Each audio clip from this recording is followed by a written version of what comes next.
Live from the harbor station is the Vector Spaceman Show! Now, here's your host, Vector Spaceman! Hello, Space Cadets! It's me, c'est lui, your old pal Vector Spaceman. We're back at it again, of course, coming to you live once more, straight from Harbor Station, and broadcasting on all frequencies to our beautiful planet Earth. Now, whether you're watching us live or after the show, we're so glad to have you on board tonight. Thanks for helping us make outer space the place to be. On tonight, Tuesday, February 13th, 2024. Love, Space Cadets. Love, it's in the air. It's in the space where there is no air. Tomorrow is Valentine's Day. Tell all your loved ones how much you care. Just like we care oh so much about all of our lovely Space Cadets. Welcome back, everyone. And if you're just tuning in for the first time tonight, then of course, welcome aboard. I'm Vector Spaceman, and this is the Vector Spaceman Show, your most trusted source for all news Vector Spaceman related. We've got a cool little something planned for Valentine's Day, and you can check it out tomorrow when it goes live. Stick around for more details. Now, if you missed the last show, we started putting together a little mini-game, doing some Godot development streaming live on air. We got some basic functionality and interaction working, including a Twitch command integration, so you can control the game from home. But there's still plenty more to improve and expand upon, which is why we return tonight to Godot to make some additions and alterations to our project. And of course, we'll continue to work on this and other cool ideas in the coming weeks. So, if you're interested in seeing more of our development journey, and you want to stay up to date with all of our broadcasts so that you never ever miss a show, then be sure to follow Vector Spaceman on Twitter, YouTube, and right here on Twitch. Yes, that's right. It's another Godot stream night. Now, I made one or two adjustments to our code off stream since last week, I think in the day or two after we finished up our last stream, just to clean up some of our data structure. Though I'm sure there's more refactoring that could be done to make it nice and clean and concise. Tonight we're going to work on adding more functionality for the Twitch players, as well as making our existing movement code just a little more elegant. We may also get to designing some more UI elements, at least in a basic scope perhaps. A little reset perhaps. We don't want to set up game states for our player, for injured and destroyed, and reset the game. Give us a purpose to be cruising through space as we do. Now, I also mentioned, just a brief moment ago, that a special something is going to be releasing tomorrow. We're going to be putting out the latest Spaceman and Friends animated skit, Valentine's Day themed, of course, which you'll be able to find on YouTube and Twitter, releasing sometime around noon EST. Now, as always, we'd love if you could check it out, give it a like, a retweet perhaps, however you'd like to engage with it. But most of all, I just hope that you guys enjoy it. We've got a lovely bunch of performers, as always, plus some new faces, always a treat. Get to bring some more new characters into the expanded Spaceman and Friends cast. So, let's get into our work tonight, you guys. No other announcements to make. I hope everybody had a grand weekend. Just been working on this animated bit myself and playing a little bit of Helldivers 2, which just released earlier this week. And that's been my biggest distraction at the moment. My biggest, what do you call it? Now, distraction might be the best word. But my biggest source of procrastination, I guess is what I mean. Been playing that with some friends of the show, and even just in my own time, trying to grind through missions. Get those medals, get those requisition points, unlock new stuff. It's a very engaging game. Very, very addicting. Very fun to play.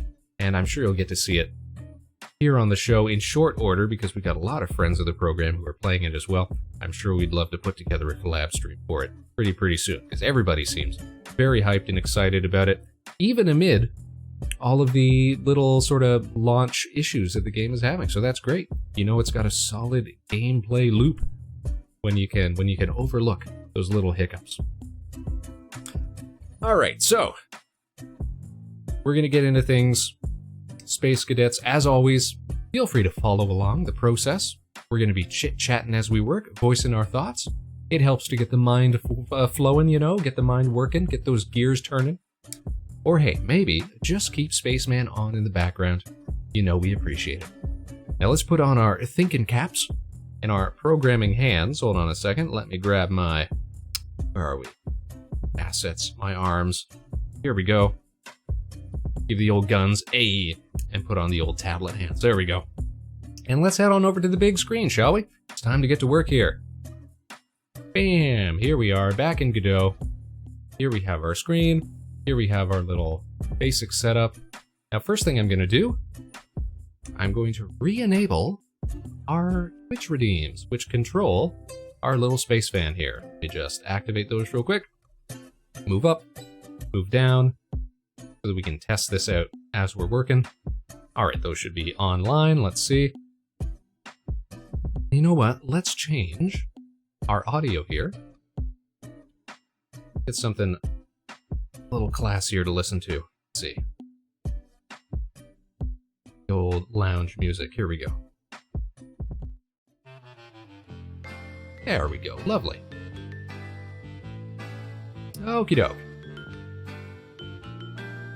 Now here we have the SPACEVAN. We're gonna run it very briefly just to make sure everything is still working. Building projects. And we've got Twitch connection, that's great. Okay, we're collecting stuff, we're breaking stuff, and you can see now when the asteroids collide with us, we are losing coins in a much better distribution. See, that was one of the things, yes, that's one of the things that I changed off screen, was the random explosion of those coins, the directions that they go off in. It's a little more consistent now. Apparently the game was not making a conversion between radians and rotation degrees, which is what we wanted to be working. And look at that, bam, very Sonic-esque. Coins go flying, that's great. Now, we've still got our local commands, we can move up and down, that's grand. We're gonna test our Twitch redeem, move up, and it moves up, that's great. And we're gonna test move down, and it moves down, okay, perfect.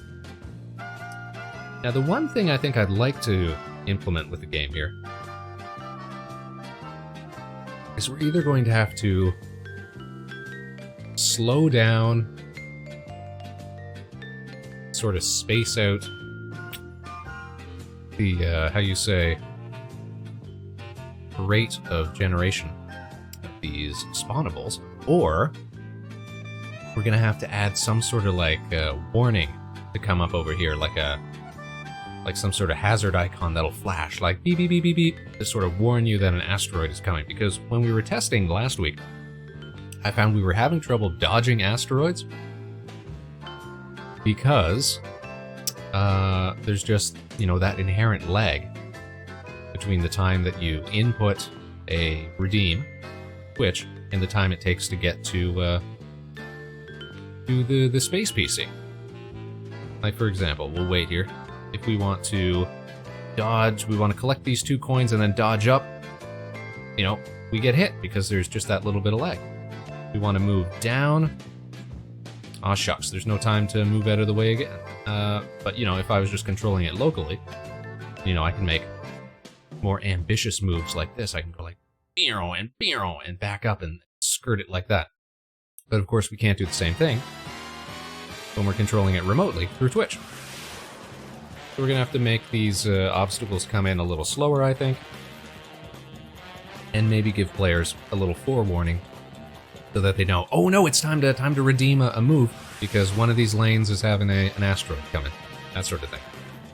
Another thing I'd like to do, and maybe it'll be the first thing that we do, is implement a high score. We've got our score here, and of course it's being tracked.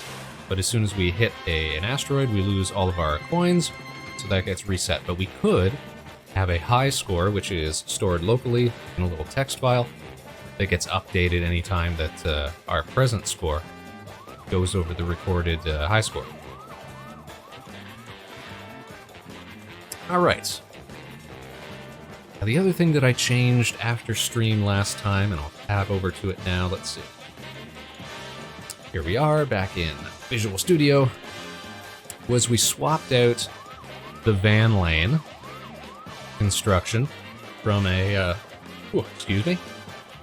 from an enum to now it is its own dedicated class. And this is a little more legible. It's a little easier to work with, and I think it's going to help us when we start implementing, or how you say, features in the future.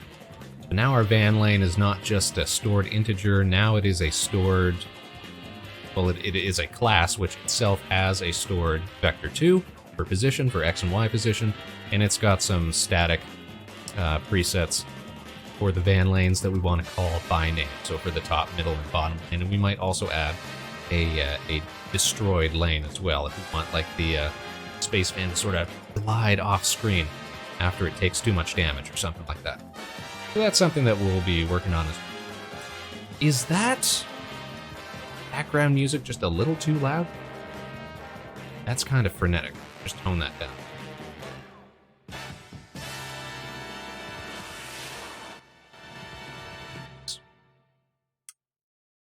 All right.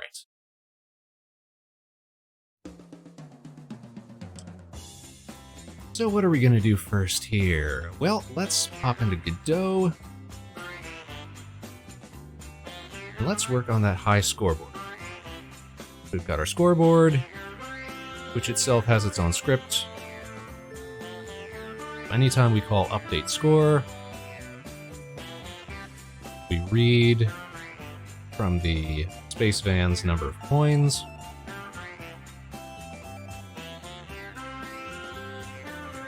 So that seems like a good place to put some sort of check for our high score. And then, of course, if the present score is higher than our recorded high score, then we update the recorded high score. So how are we going to do this? Let's see. We're going to have to make some new labels. Basically just duplicate this here. Current score. It's just a text field label.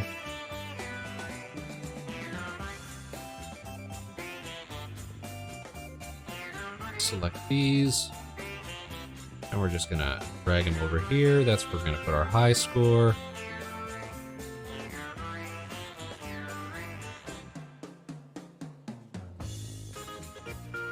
Just have to bend my head when I'm doing programming, so I can see the keyboard. Because the microphone arm gets right in the way here. We just adjust things. There we go.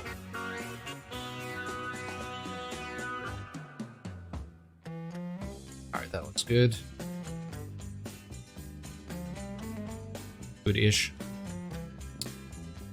Okay, so high score. Do we have options to read from files? Let's see. Otherwise, we're gonna have to write a little script that parses some sort of stored here.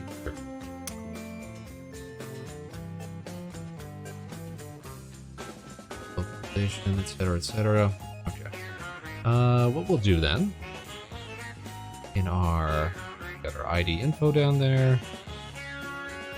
Packages folder, we need some sort of data folder. What we need. We're gonna make a folder, and we're gonna put data. And we're gonna make a resource. Just a text file. Yeah, we should just done. Right. Text file. Save this someplace nice. Let's see, we're gonna call this high score, but we're just gonna make it a text file.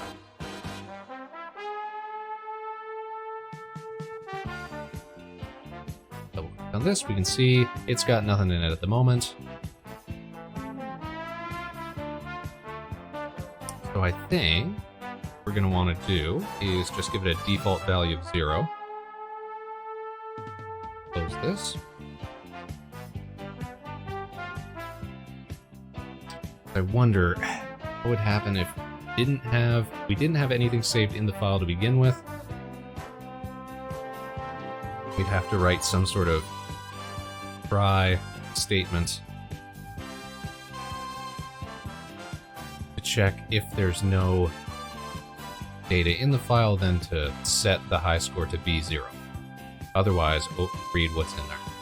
If else, that sort of thing. Let's go into the studio here. And where's that going to be saved, actually? That's going to be... We'll have to get the resource directory for that. So when the scoreboard loads, we want to...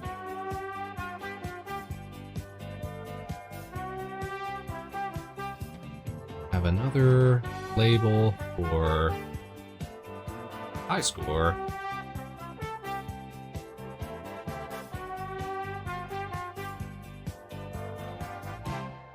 High score. Okay, we're declaring this as the scoreboard. We're updating the score.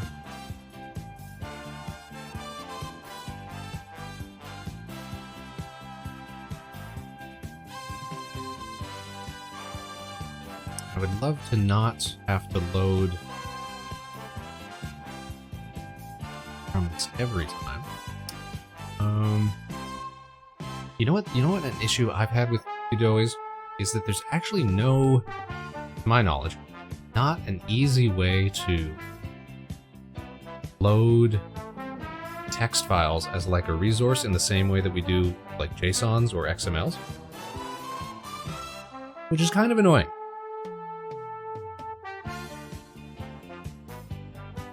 Now, on the one hand, there's really nothing that you can't do with a text file that, you know, you wouldn't be better off doing with JSON or something like that when you're trying to load like configuration data or something like that. But I don't know, sometimes you've got something that you just want it to work the way you're familiar with. Give us some options. Alright, let's see. We are going to need to set the text of the high score. We're going to say this dot high score dot text. We've already declared that as a label. Is equal to, and we're going to need to get a directory. As we don't, we can just write it here. Update score. Let's see. Go file access dot open. Then we need to give it the string path.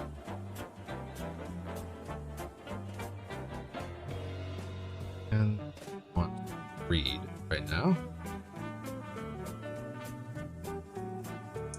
Get that as text. And that'll be easy enough to read from. Alright, let's go into Godot and let's just copy the source. There we go. Okay. So now, for sake of argument, just to show that this works, we're not going to be updating it right now. We're just showing that we can read from this file. We're going to go into highscore.txt, and instead of setting this to 0, we're going to set it as 7. Now, when we run the game, this should read from that file and set high score to 7. So, load. And it didn't work. Error. Okay, so we don't have Twitch connection, but also what the error here? Object card. Ah! Spaceman, you fool! Alright, so that's not a coding error, that is a pointer error. So, we didn't set our high score label. We're just gonna click and drag this here, and we rename this. And high score. What's what? Okay. Second time's the charm. Here we go. We're loading, and bam. Look at that. High score 7. So we are successfully reading from that file. Now what we need to do is write to that file anytime that our score exceeds the high score. Because, of course, at that point, we would have a new high score.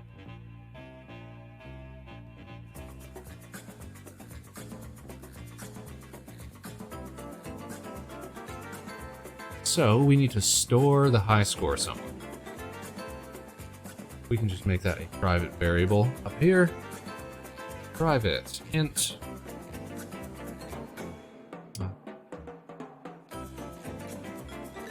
So we don't have overlap here. Let's just rename these labels. Current label and high score. Now we're going to make our private int high score.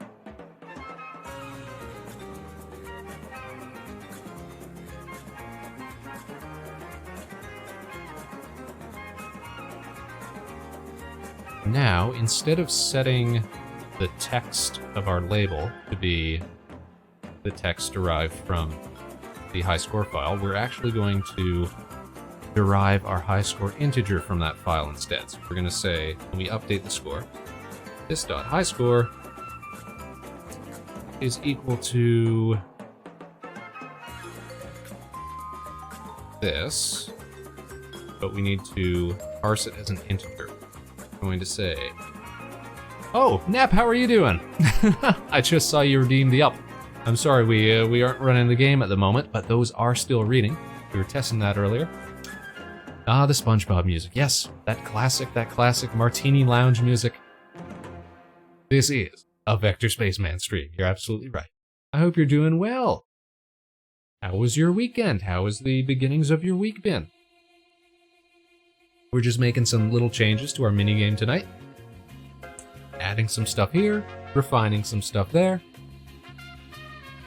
Join us in this journey, this Godot journey. Hope you've got fun plans for Valentine's Day, or if you don't, you can spend them with Spaceman when we release our latest Spaceman and Friends animated skit tomorrow to mark the occasion, the holiday, for what it is. Alright, so instead of reading the high score text directly, we're going to say int.parse. And this is where we're actually going to take all this. Bam. And that is the text that we are going to be parsing. We're going to be trying to read that as an integer. And then, much more legibly, we can just say that the high score label.text is equal to our high score passed as a string. There we go. Nice and legible. Alright, so anytime we update the score, we update our current score, we update the high score, but you know, we don't have to do that every time. We only have to do that when, first of all, we don't have to read the high score every time. We only have to read the high score on load.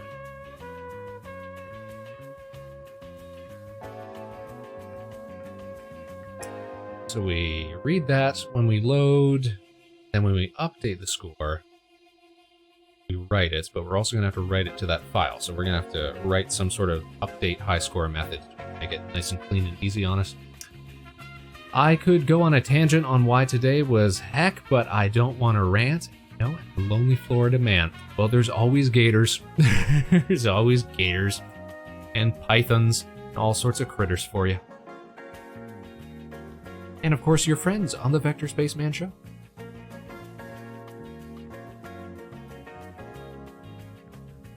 Now, how are we going to do this here? How are we going to do this, Nep? How are we going to do this, Spaceman? Let's take a swift drink here. Hold on a sec. Delicious. We're gonna go to an ad break. You're the programmer, not me? Alright, well check this out. We're gonna do an ad break and then we're gonna figure this out. Here we go. Alright, I'm gonna refill my glass here. That ad is running.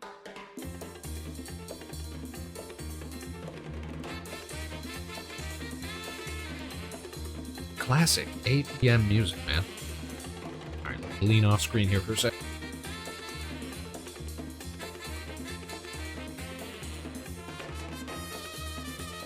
Alright, I think I've got the idea here. Ad's almost done.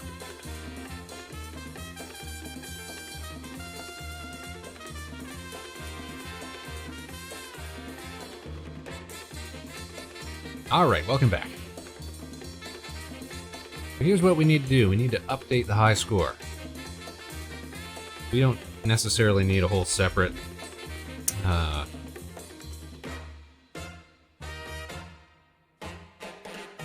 method for this. I'm gonna write it just in case. Just in case I like the look of it. But will you vote for me? I'm running for president. You're running for class president of all of Florida? Well done. He's gotten my vote. The man says more gators. He says more lizards. That's a platform we can stand behind. How are you doing, Revenant Novaric? Hope you're well. We're just updating our mini game tonight. Check it out, it's the SPACEVAN. It's something you can control on your screen. We'll run it here. Build project. What the heck? Oh, right, because I'm in the middle of coding stuff. Here we go. Okay, we've got Twitch connection. We can move up and down. We go, oh, watch out for those asteroids. Whoa, watch out for the, oh, hold on. Now, why are we not collecting coins all of a sudden? Nep, what did you do? What did we do? We've messed up something royally. We're supposed to be collecting these coins. What has happened? Let's see here. I did with coin, that's right. Why are we getting all these errors? Let's see here.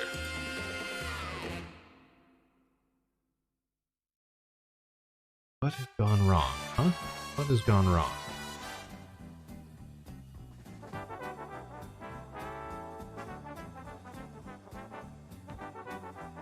Let's undo. Right up to here. That was the last part. It's worked properly.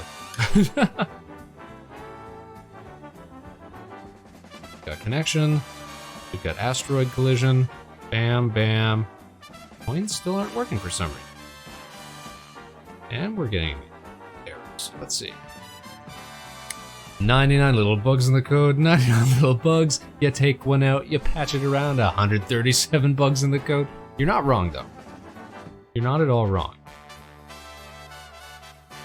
Then look at this. We're still recording the number of coins that we're collecting. 1, 2, 3, 4, and then 4 will spit out. But they're just not destroying for some reason. Why is that? Object not set to an instance. What are you talking about, man? What are you talking about, man? Label. It's not because I changed the name of our... Oh, it is! Look at this! That's dumb! It's because we changed the name of the labels. So it disassigned our stuff. That's man. You'd think it would recognize little refactors like that. That could actually be a huge issue for a big project. All right, but look at this. Now we should have, yeah, coin collect, explode, 1, 2, explode, and of course, oh, you knew it, did you? Nep knew all along. And of course we can move up, get out of the way of stuff, can move down. Hey, there we go. We can move all over the place. Now we really should add additional lanes. Why don't we do that right now? Make it more sporting.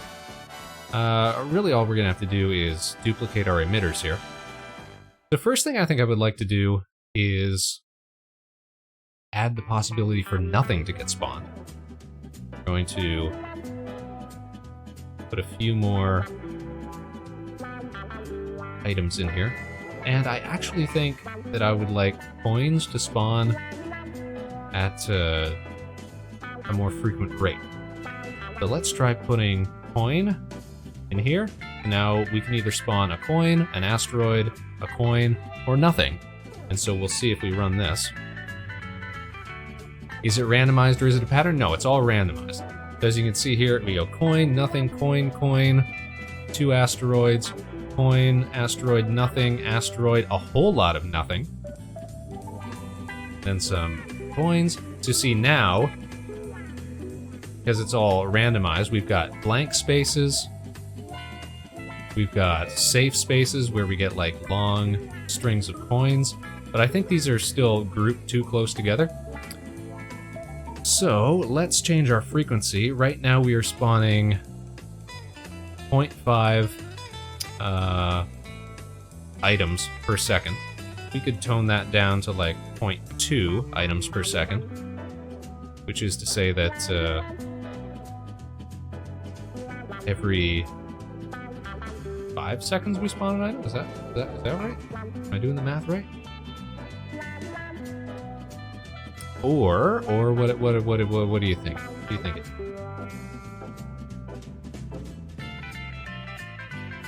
Oh my. Oh wait, I misunderstood frequency. I got it wrong. No, it's not that wasn't 0.5 items per second. That was an item every 0.5 seconds. So we want to go the other way. We want to say like an item every 1 second.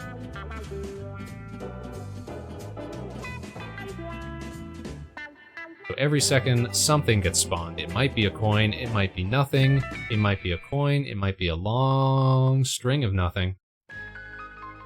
It might be... asteroid? Can we get an asteroid? There's an asteroid. We love to see an asteroid. And then all our coins go flying. Yeah, I think every second, or maybe even less, maybe even every 1.5 seconds, closer to 2 seconds, might be more fair. I'm sorry, Nep. I'm sorry I robbed you of that. That little... See, this is a good reason why we set it as low as we can. Because we are going to be loading the game and closing the game pretty frequently. Alright, but check this out. Check this out, Nep. First of all, we're getting errors here. Because these empty ones are considered null. And we don't have a way to deal with that in the code. But the game does still run. That's something we can fix in code. Alright, now check this out, Nep. We are going to duplicate our spawners. We got spawner 2, spawner 3. You know what? We could label these like our middle spawner. For middle lane, we call this one spawner top lane, spawner bottom lane. Top one, middle one, just for good practice. Put our bottom one down here. Now we want them to be at the same Y value as the lanes. So let's just open up the transform value here. Y value is 200. Okay, that is where it's supposed to be, and this one should be 40. Set that 40. Okay. So now they're on par with the actual lanes themselves. So let's give this a try. All right, Nep, I'm going to put you in the driver's seat here. We should really get the high score working first, because that would be a little more fun. All right, so let's go into the code here. You scoreboard. Okay. So when we load,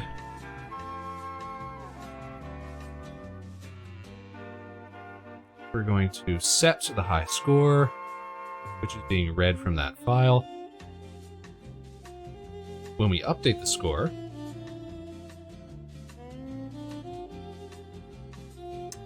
so we're going to have to get the integer value of the Spaceman coin, so we're just going to cast a temporary integer. And score is equal to the number of coins on the Spacevan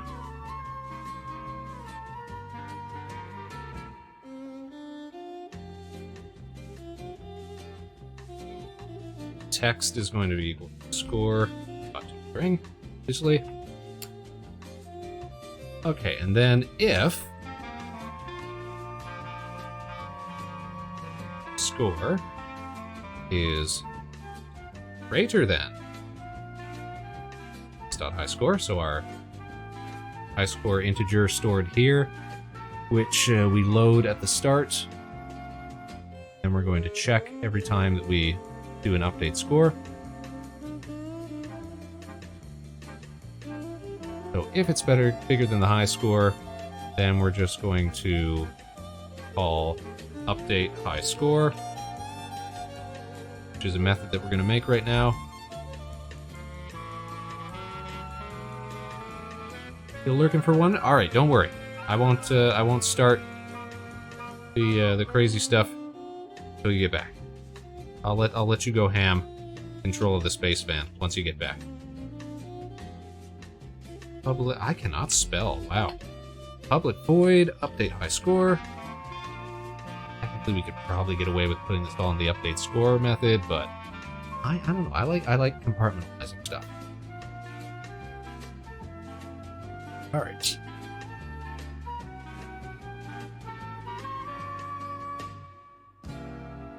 So if the score is greater than the high score, we call update high score. What happens in update high score? We're going to write the new high score.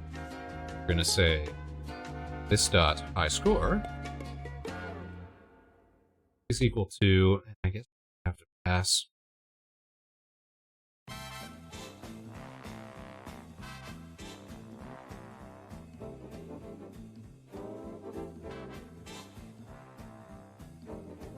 new high score.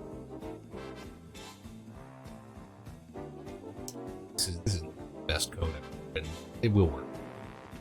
All right, and then we have to update the, how you say, the file.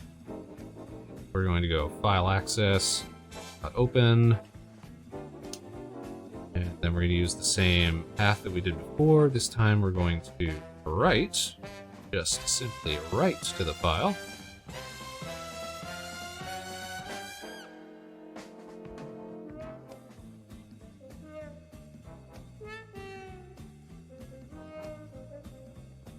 Write text. What is the word? Store. Store string. That's what we do. We're going to give it a new string to write to that file. Okay. So give me the path to the file. And we are going to be storing the high score as a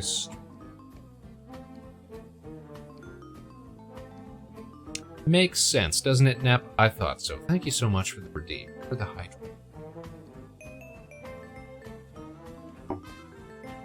Super duper.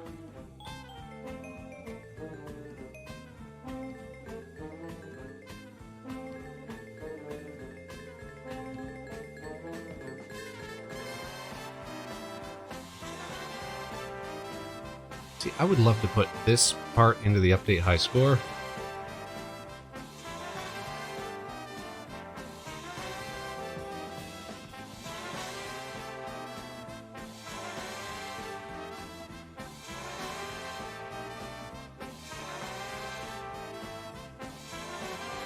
But it works the way that we have it now. All right, Nep, you ready to take control of the space van and go zooming? Being the spaceman, I'm sure you attract a whole lot of people's protoplasm. That protoplasm, though, am I right? Better than that ectoplasm. That ghost goo. All right, you're ready. This should work. Let's head back to Godot. Let's open up our high score file. We're going to set this to 0 to reset that. In the future, we'll probably set it up in code so that it checks. If there's nothing written in a high score file, it creates a high score file with a value. But for now, this will work. All right, so we've got 3 lanes. They're going to spawn a little slower than they have in the past. We're going to run it. We don't have Twitch connection, but look at this. So we've got randomized 3 different lanes, and look, you can sort of trace like a path that you might take through that. So it'd be like, oh, gotta stay up here. But now we see we've got danger coming. We can scoot down here. Oh, but what do we do here? We gotta go lower.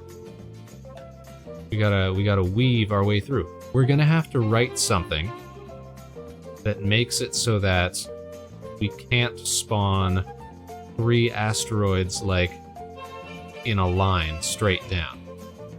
That's going to be something if we run into that.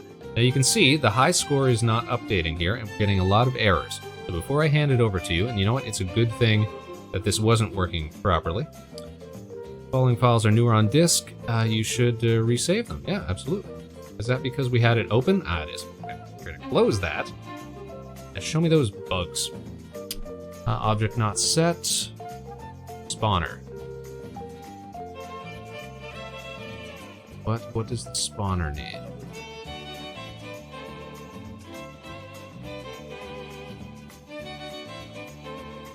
It seemed to look good. Let me read that again. Run. Pause. Errors here. Getting called by spawner. Wait, spawner.spawn. Double.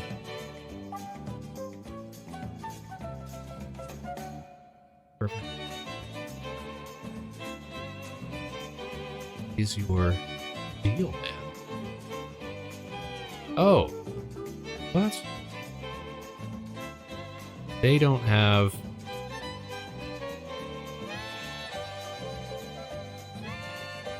Oh, it's because... Okay, that's what it's complaining about.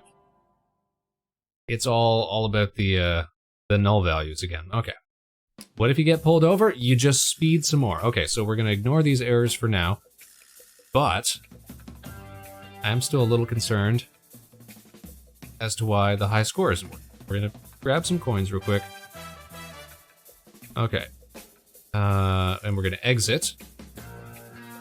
So our score there was like 4. We're gonna open up the high score file. Reload it, please. Okay, so look at that. It's been set to 4. Like it should. But we haven't updated the label. Okay. That's what we want to do. I want to go back over here. Scoreboard. Okay.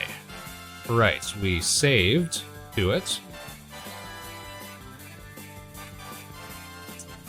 Then we're gonna say... I'm going to do something a little extra. Say... to open...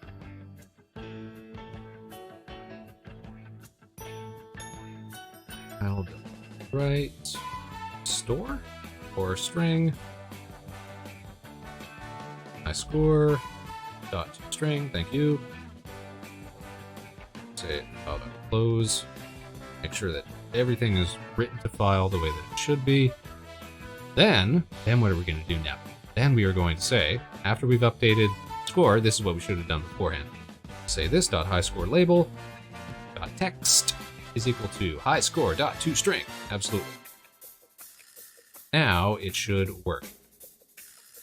We're going to go back here. We're going to open our high score dot text. We're going to change this to 0. Save it, close it. Now when we run, as soon as we start collecting coins, it should update our high score. Let's see. Ba-ding! Yes, it did. Okay, and we go ba-ding, ba-ding, ba-ding. All right, we've got Twitch connection.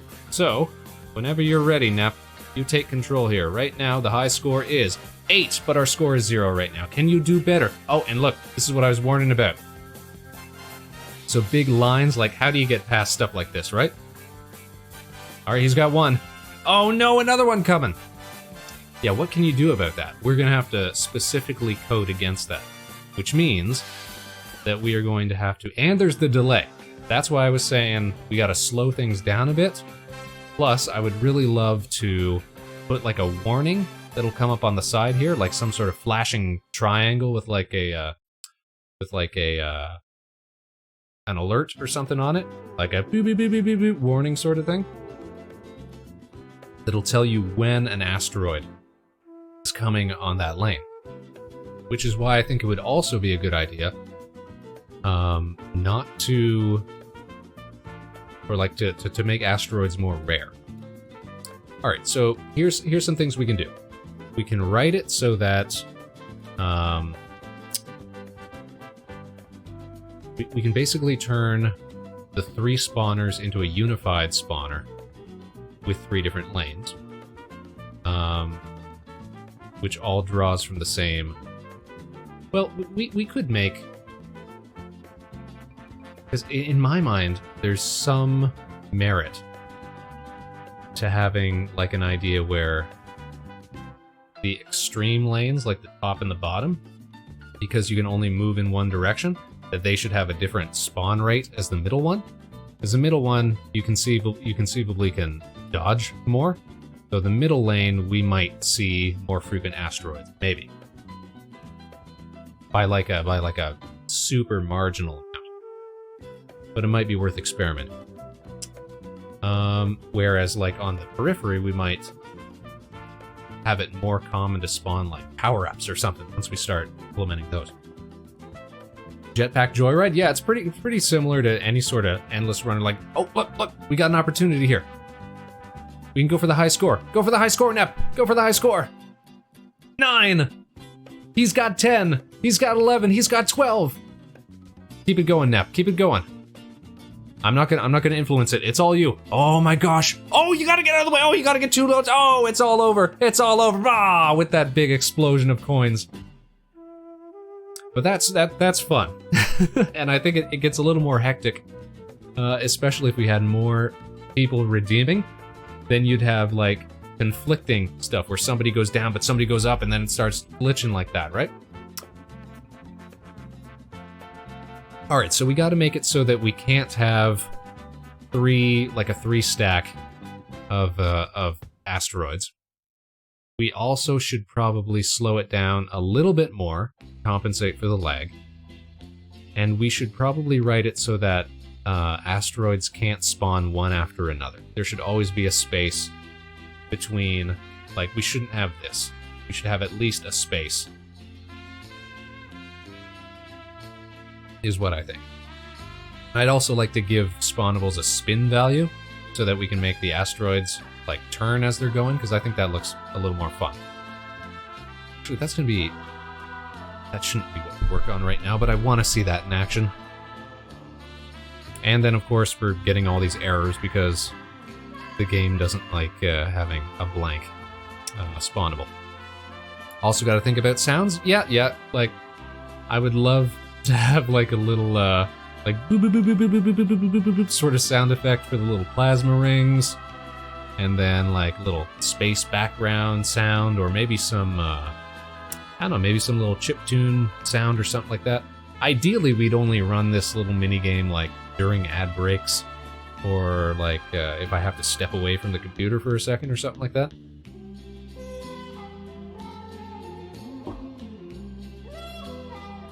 So sound is not something I'm really concerned with at this point. That's a great idea. Thank you so much, Revenant.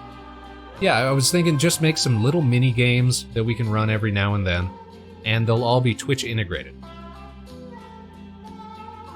So that players, viewers, can sort of tool around with it on their own. Spend some cadet coins, as it were.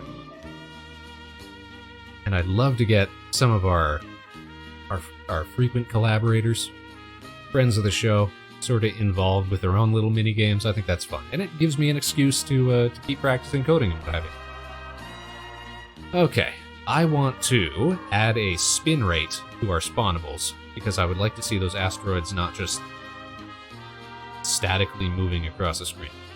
So, let's see here. Our spawnable class currently has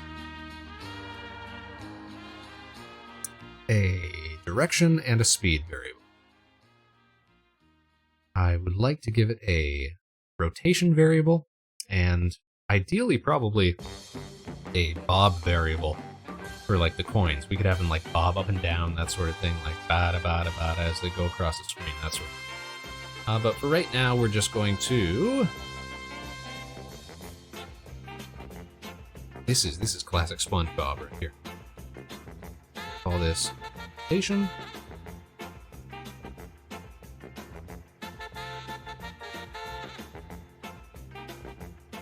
Oh, but that is already a station. Let's call it spin. Spin rate. Okay.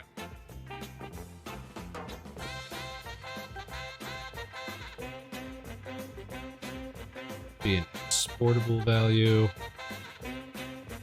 Up here with the others.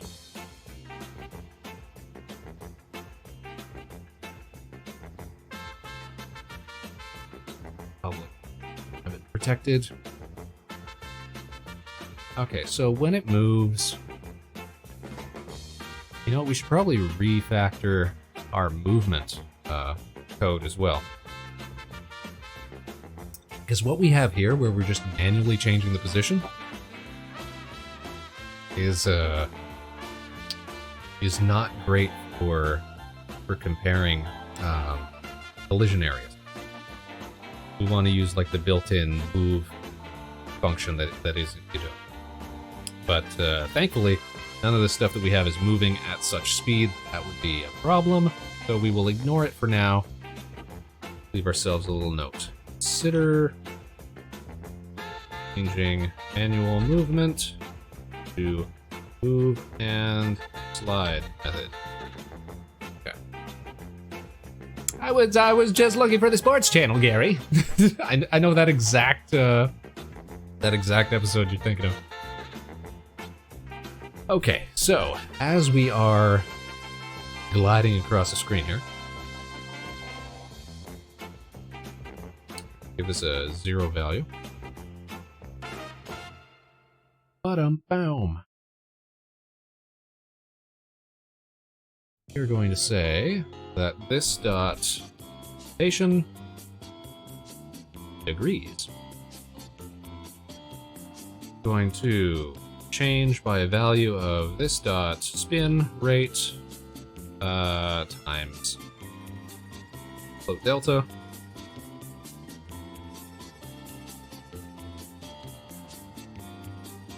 You know, we could probably also multiply this by direction x. And then if it was being fired to the right, it would spin clockwise. If it was being fired to the left, it would spin counterclockwise. And that's kind of an elegant way to not have to worry about it ourselves. Although we could always just give it a negative spin rate. And then we wouldn't have to worry about it. So let's not worry about it. All right. Now we go back into Godot.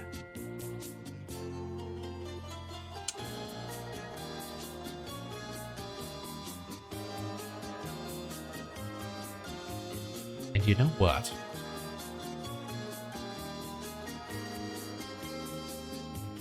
Right now, take a look at our asteroid spawnable, for example. It has an ID. It has a debris field. It would be a lot easier on us if we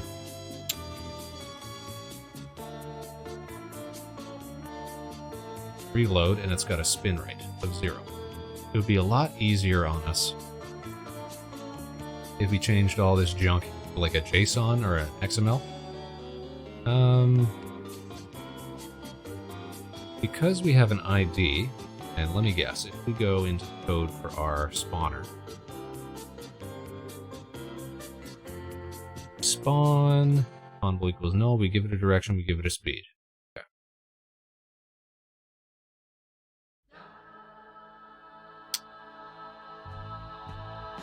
I see, I would like it to be sort of random, the spin rate.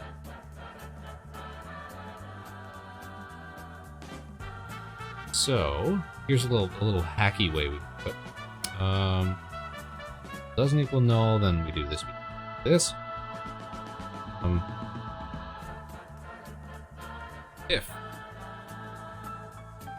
ensemble dot e is equal to asteroid, never do this. If it's equal to asteroid, then spawnable dot spin rate. Well, because it's private, that's right. Want to change that? Need to actually public. Oh.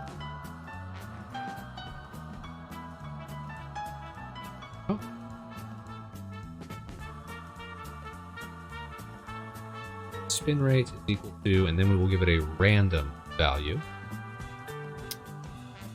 multiplied by the direction x. So that's how we'll figure out where it's supposed to be going. Okay. Say a random. Oh, we've already loaded a random number generator here, so we can make use of that. Then we need a new randy range from, let's say, how fast do you want it to spin? From 90 degrees to 180 degrees. Let's do 270 degrees, something like that, per second. Effectively, what we're saying here. We're gonna say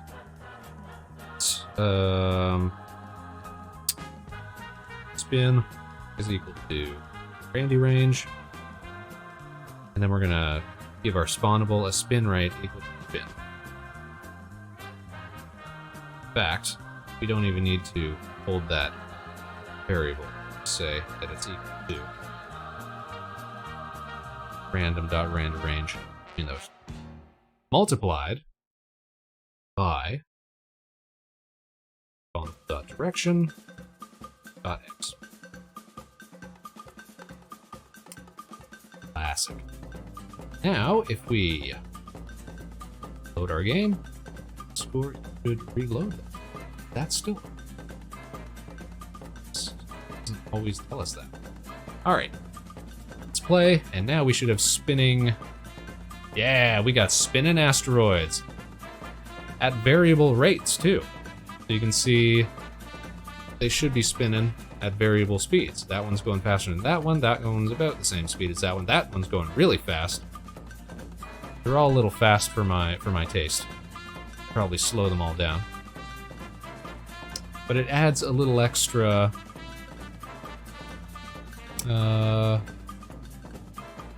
flair. It doesn't look so static, you know?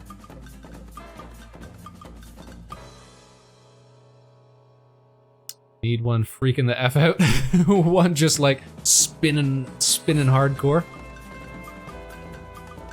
Now the way that we've gotten this to work, I don't love, because it's relying on manually calling for the ID. Also, I think 270 was far too high. Like, these ones are going crazy fast. Probably should have kept it at something like, let's see here. Let's change this to 45 and 180. 20.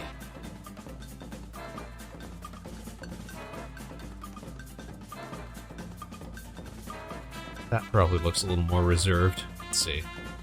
Yeah, nice, slow. They are asteroids out. Now, when we get collided with them, the debris does not spin. I would like to give the debris some spin as well.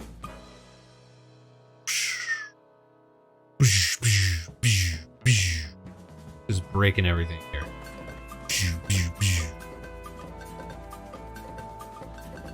Okay.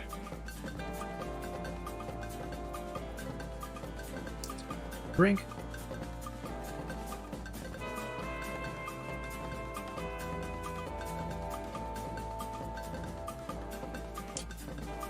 So we know what we need to do with the emitters. We need to sort of combine them all into one controller. It could be worse. You could be concerned, ape, and program your game so that you can change what tomorrow's weather would be by counting your steps. I would be very concerned if I could do that. Ape or otherwise.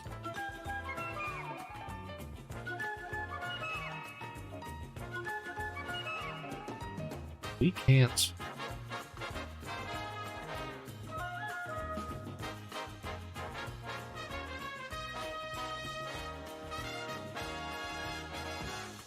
I have to get rid of all these debug.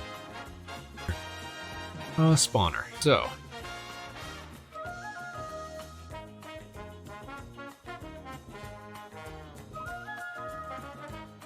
This is I think it's either... Okay, if...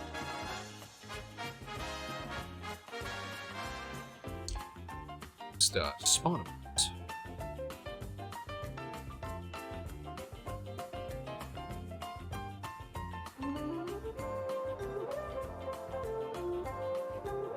Past that random integer first.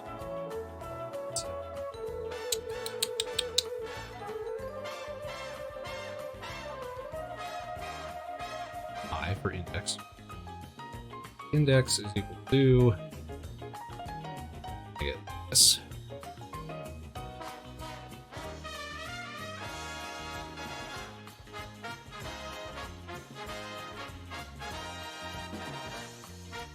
And we're going to say if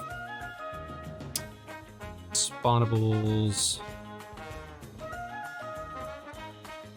index does not... Well, that's what we're turning it.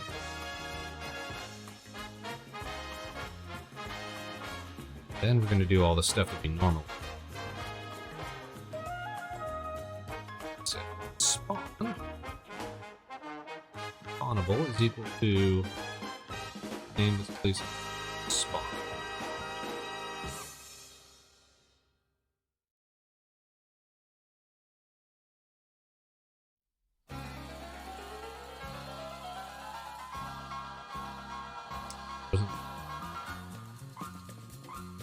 Spawn. So if it's not null, then we're going to do this. That's fine. We don't need spawn equal null. Already checked for that. Clean up this code now and other viewers. Okay, we got our index. So if it's not null, we're going to spawn from that index.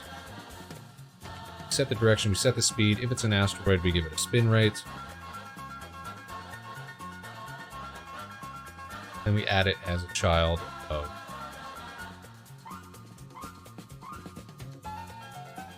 this. This is the spawner. We add the spawn as the child in the tree. Okay. So now if we run this, hopefully, fingers crossed, we're not going to get those debug errors.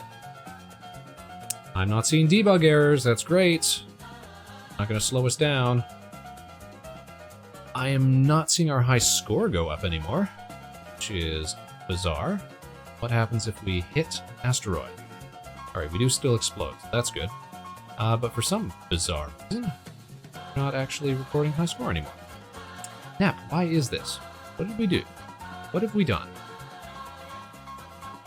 See how there was like very little room to maneuver between the asteroids? We should also tone down the rate that they spawn. This also can't happen. These diagonals, there should always be a route for us to get through asteroids. What I'm thinking. We changed them. We certainly did change something. To figure out what that something was, though.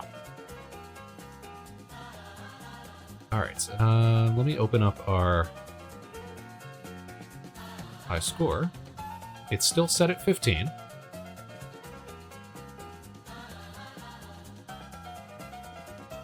Close that.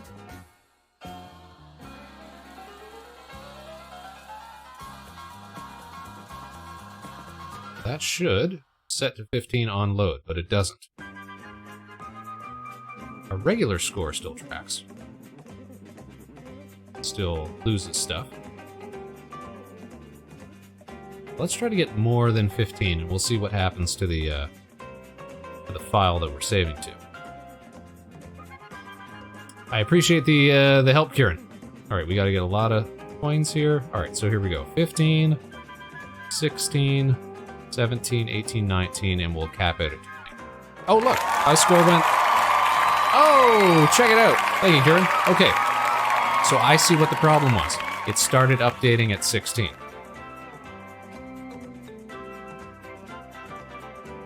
And now our high score is 27, and that should be reflected in our high score text file.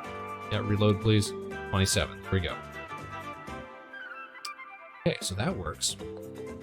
It doesn't read it until it updates it. Well, here's the thing. It should be reading it on load. Because we told it to, didn't we? Look at our scoreboard. Okay, when we ready up, so when it gets instantiated, this dot high score is equal to a parse of... Get its text. Okay. Okay. Okay. It reads it, but it doesn't assign to the high score label. So we should be saying this dot high score label text is equal to this dot high score as a string. There we go. Now, when we run it again, it'll say 27 on load. Yep, there we go. Look at this. Okay, and now we've got more functionality. That's great. These are still moving way too fast for us to reliably respond to across Twitch, though, especially for like something like this. We cannot have these big groups of asteroids spawning. So we need to manually make some changes to that. It can't all be random. I'm gonna say hi to Rig. You want me to say hi for you? Yeah, sure, say hi to Rig for me. Rig appreciates good minigame development streams. Whatever he's up to tonight, I hope he's doing well. Maybe we'll come see him after the show. Alright, let's see. What's the first thing we can do when it comes to controlling these spawners? Let's see. We're really gonna have to like redesign the whole spawner controller, or we're gonna have to make like a spawn manager class.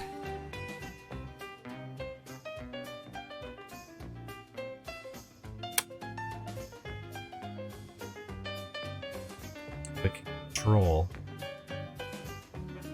rates of spawn.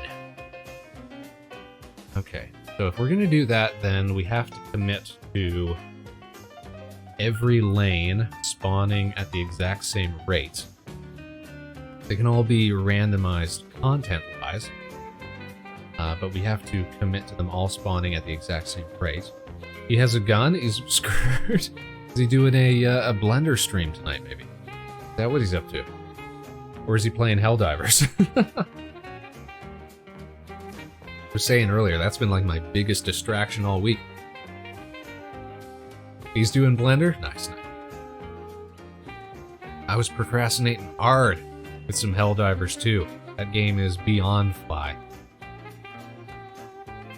I'm fighting on two fronts, bugs and bots. Man.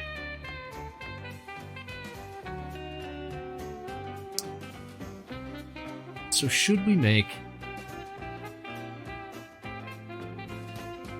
spawn manager class and can have that be inherited by the game manager?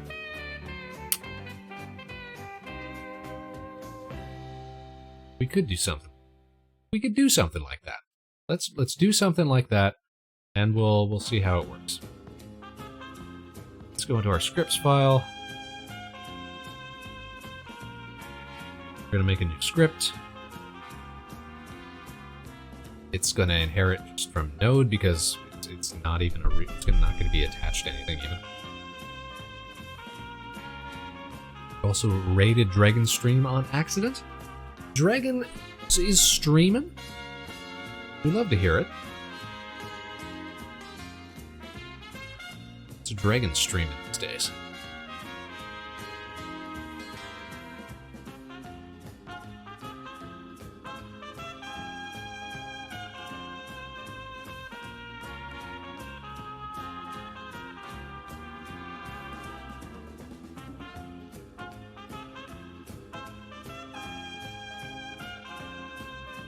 So, the problem with trying to do this in like a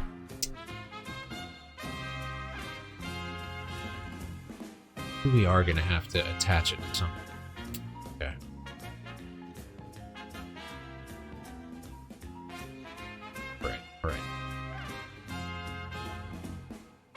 let's see what we can do here. Export some variables. Public. Spawner. Top. Spawner.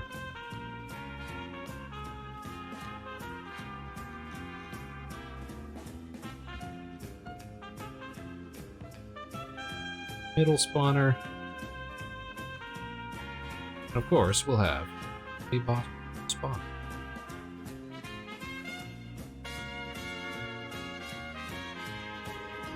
Spawn manager is going to have to control all of these, so we are going to have to assign them. But we're going to just have to make a parent for all of the spawners controlled by. A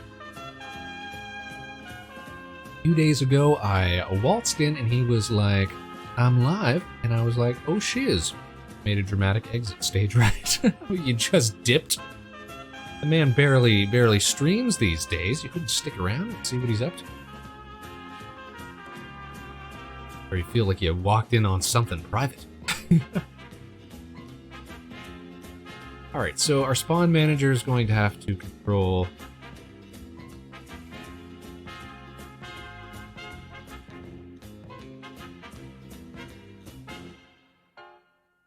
spawn rate, which is going to be inherited by all of our spawners. What did we call that on spawner? We called it frequency. So let's call it frequency here.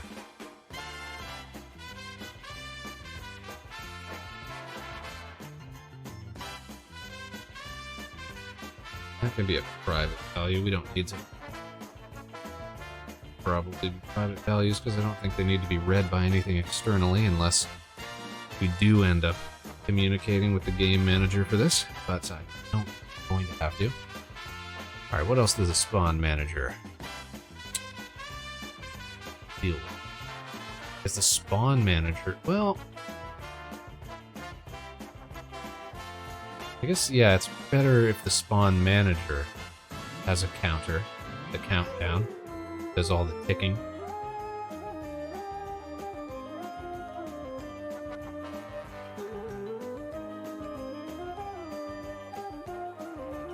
Rather than having 3 separate spawners doing it all themselves. Give me a sec here.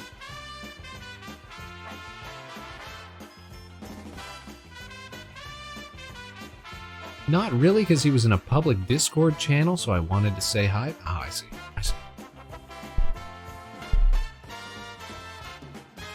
Alright, so we're basically going to copy some of the functionality here. Here's my tick. Spawner.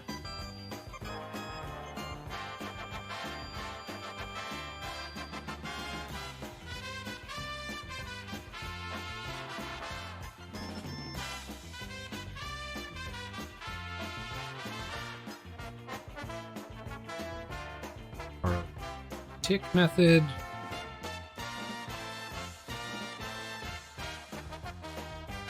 Implicitly convert to double float. Oh, I'm sorry. Yeah, that should be a double. You're right. Because delta is a double. So counter should be a double as well. You're absolutely right.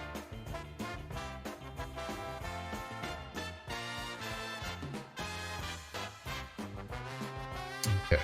And now instead of calling spawn, we're going to say top spawner dot spawn.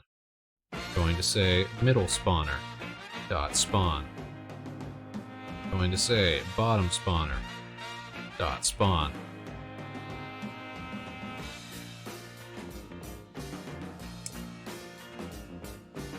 Which means that spawn needs to be a public method now, so that it can be called from outside. We're not going to tick in the spawner, we're just going to tick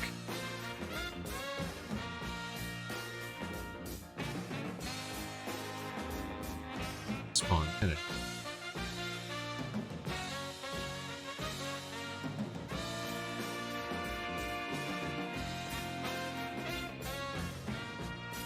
Delta. OMG, is that the Vector Spaceman? My goodness gracious. If it ain't Mego, the Stego. Meg, you want to see something real cool? I'm gonna have to undo some changes that I just made here to get us back to a working state, but that should do it. So we are making little mini games in Godot, and this is something that you can actually control from the comfort of your, how you say, computer screen. Check this out. We're gonna run it, make sure that we're connected. Okay, we got good connection. Now, by using the redeems on your cadet credits, move up and move down, you can avoid asteroids. Oh, see, this is one of the big problems. We gotta make it so that they don't all spawn in like a line. But now you can move the spacevan up and down and try to get a high score as the spacevan zooms through space. Watch out for those asteroids. Try to collect those cadet credits. And don't lose all your coins. Let me just double check the integration is working. We move up, let's see. Yep, we can move up. So by using those cadet redeems, we didn't move fast enough. Down, move down, move down. Hooah, there we go. We can shoot for that high score. Such a neat idea, very thematic. I thought so. It gives me a good reason to practice programming and get to learn Godot. Since I didn't have any experience working with that, how you say, engine beforehand. But how are you doing tonight, Meg? Were you spreading democracy to the stars? Meg's one of the people that we've been playing Helldivers 2 with. I was saying, what a distraction. What a procrastination it has been lately.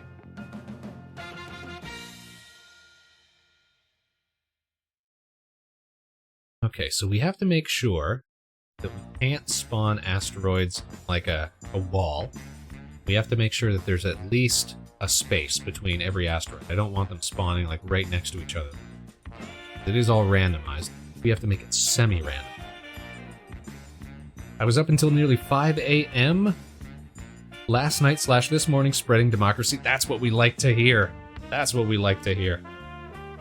I had the worst mission earlier today, where I actually failed, completely failed a mission for the first time because I was on too hard of a difficulty and it was just me running it, and all that time, all that progress lost. That's why you gotta dive with friends. Everybody knows that managed democracy takes a whole, it takes a team. All right, let's continue making some changes, some updates here. Harder level missions take so long. Yes, it takes so long, and then all that effort for naught, Meg, for absolute naught. If you're like me and you go and you blow it. You blow it, you lose all your resupplies, you lose all of your reinforcements, and you just get chewed up by bugs. I'm still only level 8. I haven't gotten to play as much as I would like to, because I've been working on the Vector Spaceman Valentine's Day, Vector Spaceman and Friends Valentine's Day skit that we're going to be releasing tomorrow to coincide with Valentine's Day. What's your favorite weapon and stratagem so far? So I just got the is it called the breaker? The what do you call it? The like the magazine fed shotgun. That's the latest weapon that I've unlocked. I've started using that with the recoilless rifle. I'm liking that. I haven't got any of the big stratagems like the 500 kilogram bomb or whatever. But of course, I'm always a big fan of like the turrets. I just started using the eagle stratagems. Those are useful. I like that there's that really short cooldown on it. But I don't know. I gotta find like big, heavy hitting weapons that can take down some of the bigger armored enemies. Because I'm getting like daily missions, like orders. Those little what do you call them? Like daily quests, basically, where it's like kill X amount of like these huge armored dudes, and I'm like, oh geez, I can't take this on with my machine gun.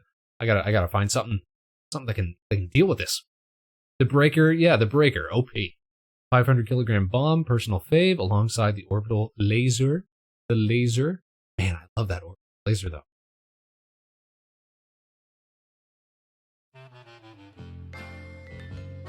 got the breaker from the premium warbot. So what's the difference between the regular one and the premium one? Is it like incendiary or something? Is there something extra with it? I caved because I'm weak and I bought armor from the rotating shop. I'm behind now for the premium warbot. Ah, because you used your super credits. That's why. Your super dollars. But you know what? At least you'll earn them back. Like, you'd be finding super credits just laying on the floor in missions. Plus, like, that's sort of an assumed thing that you're going to have to do as well. Because I was looking at the unlocks from the non-premium warbot, and you don't earn enough super credits just from those unlocks to, like, unlock the premium stuff.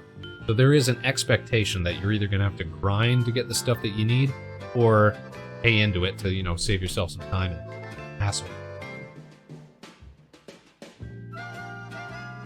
You were so close to getting it too. What was it?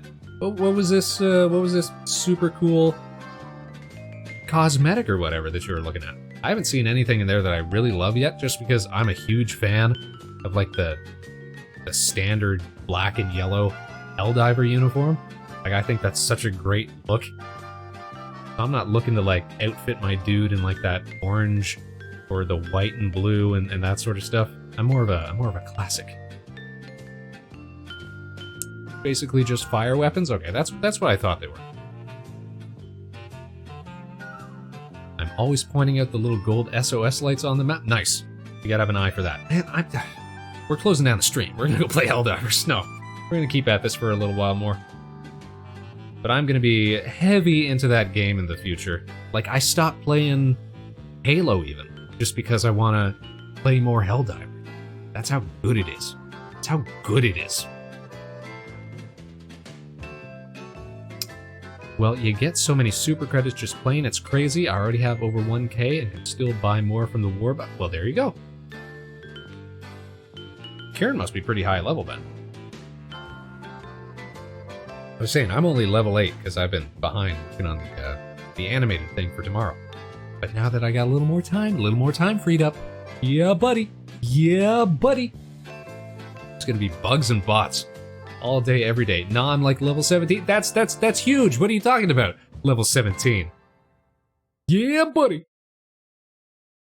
Good. Fist pumping lead into robots.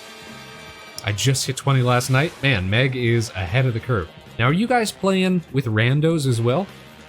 Or are you guys only playing with friends? Or are you doing solo missions as well?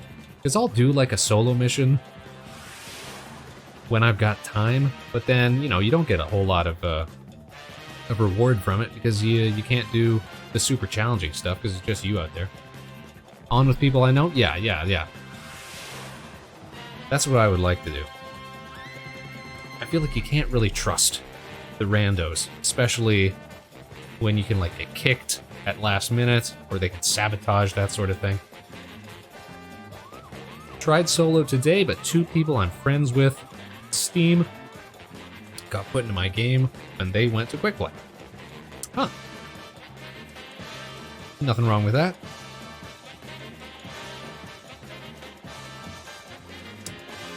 Let's see here. We're gonna make some changes to our spawners. We want a spawn manager that will tick down and then it will tell these 3 to spawn. But here's the problem.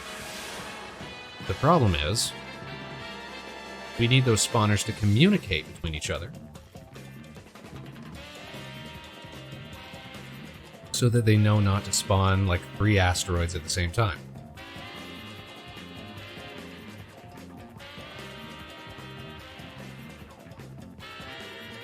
So,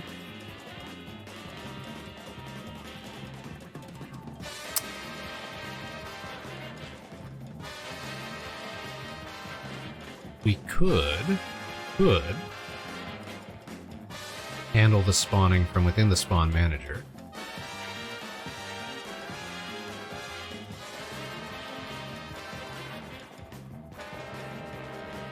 Or we could make some sort of try spawn method that would like pre-spawn what it plans to spawn and then communicate with the spawn manager, and then the spawn manager could decide whether or not to let it do that, depending on the restrictions that we put into it. Taking drinks. Thinking about code. This was not an issue that I foresaw, but of course it becomes more evident once you add more spawn. Into the mix. Into the mix, Snap. Into the mix, Kern. Into the mix, Meg. Alright, let's get something functional working. And the functional thing to do would be to handle spawning from within the spawn manager.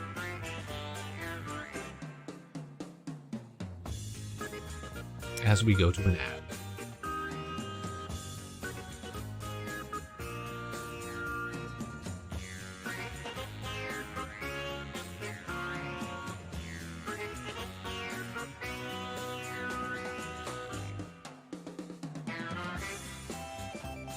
Explain what we're doing here.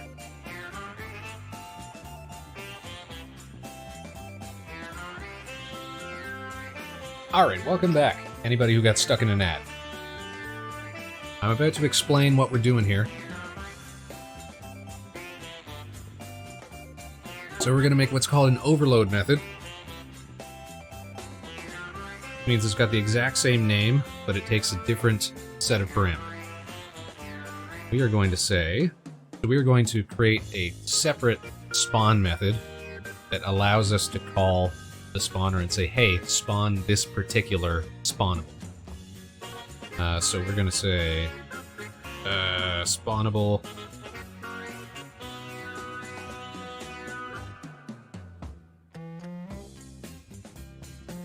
call it spawn. Then when we do that, we are going to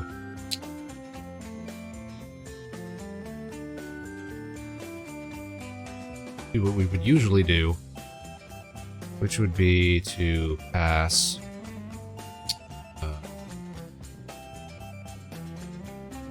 all this junk.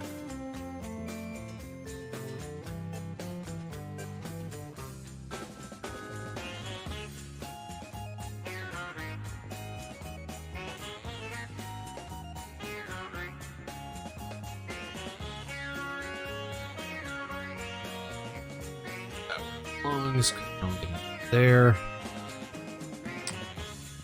Okay, so problem is this still relies on the spawner passing the direction and speed.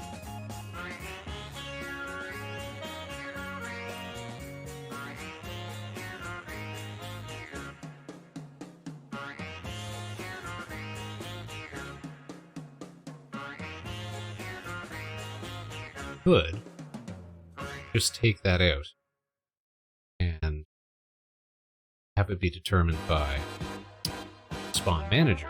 But for right now, because it's technically working, we're not gonna fuss with it. Alright. So what this means is that now we can either spawn or we can say a particular spawnable. So telling it to spawn a particular something. And that's gonna work well for us because it's gonna let us take an array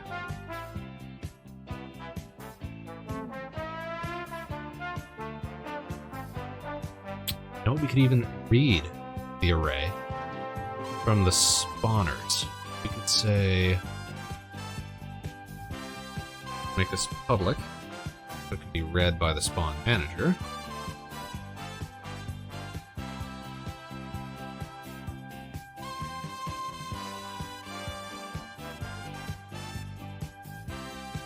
Say private act scene array, and we're going to call it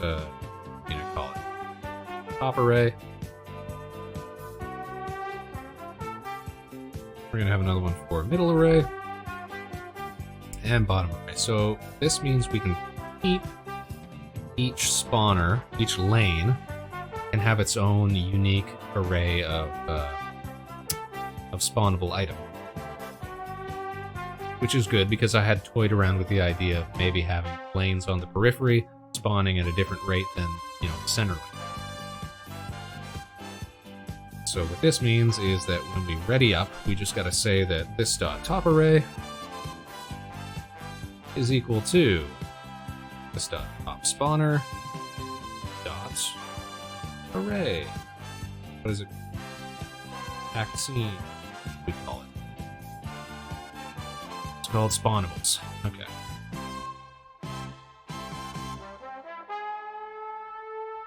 Dot spawn. Spawnable. I can't be. No. Public vaccine array spawnables.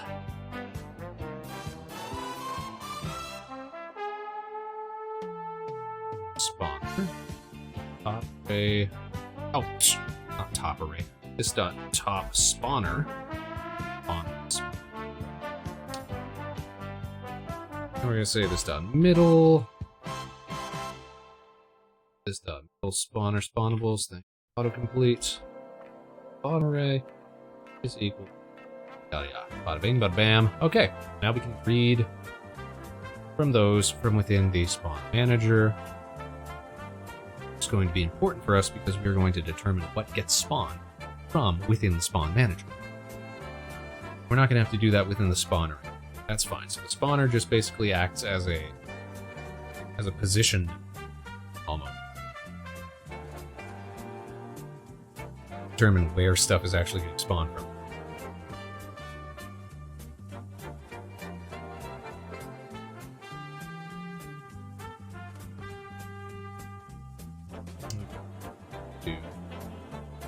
Cross those out for the moment.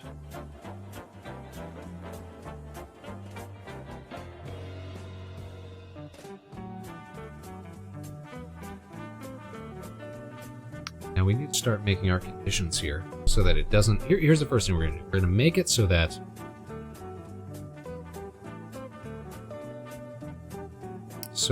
asteroids can't spawn directly next to them. The way that we do that, it means that we're going to have to record a history, or a very brief history,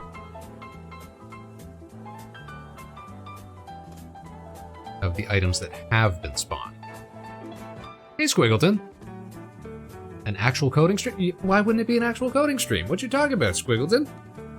We're working on our mini-game here, our Godot mini-game. You can control it from the comfort of your home and your PC. Well, not now, because our connection didn't work. Here we go. And error again. One more time. Third time's a charm. We have connection. There we go.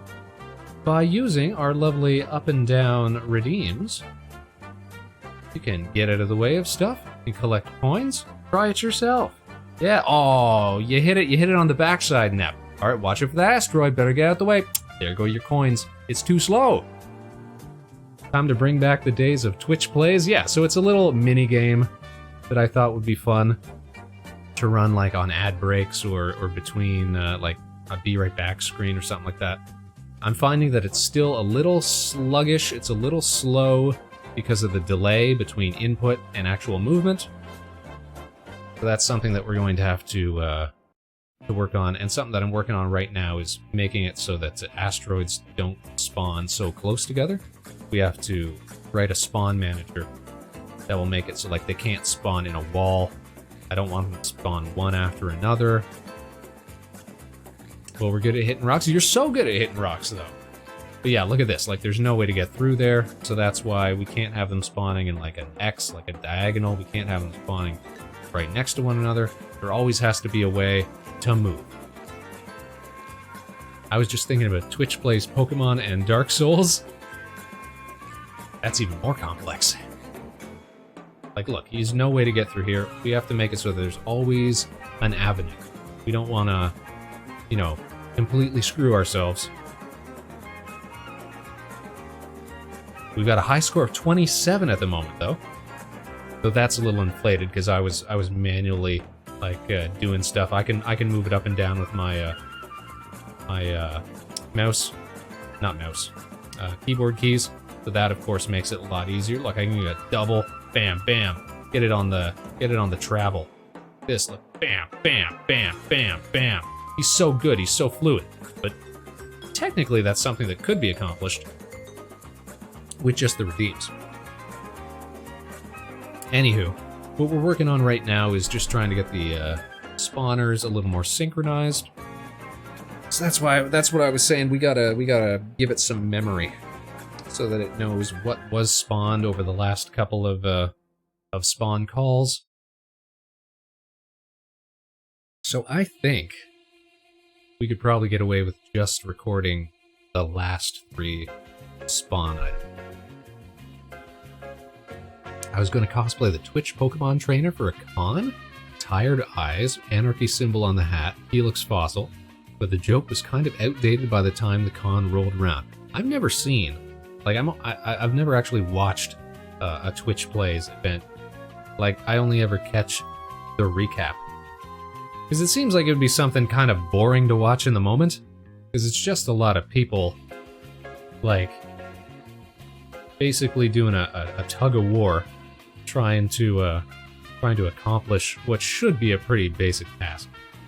And then you hear about, you know, Twitch finishes playing Pokemon in only 120 hours, or something like that. Or however long it takes, because it's always inflated. I'm gonna cosplay as a Florida man for a con? Nice, Neb. Nice. I was thinking of going as a Vector Spaceman myself. Really into it when they first did it? Well, it's a very cool concept.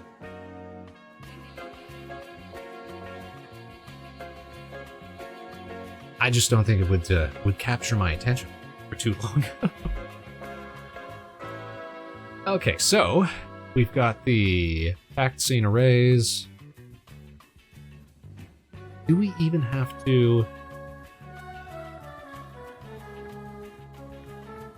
You know what? We might not actually need these. I'm gonna make a note of that. But we are going to need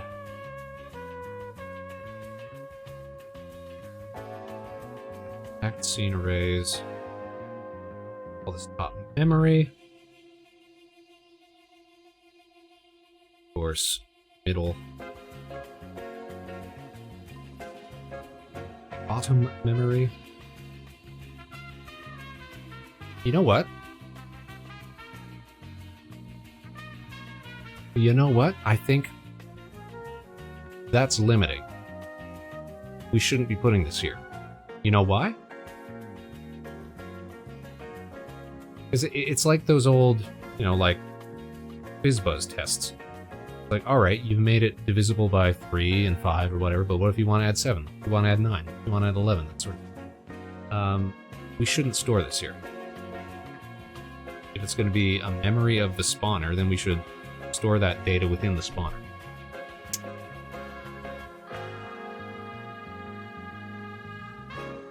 Call this public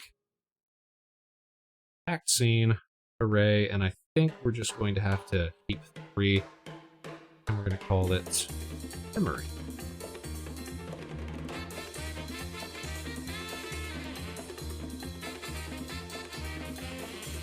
Array size cannot be specified in a variable declaration. Of course it can't. Of course it can't. So we're gonna have to say this dot memory equals new fact scene with a length. There we go.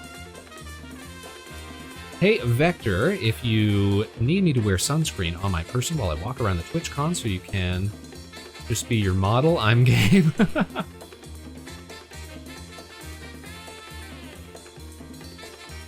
Took them like 4 days to walk down a single path in Lavender. Oh, gee. See, that's even worse than I thought.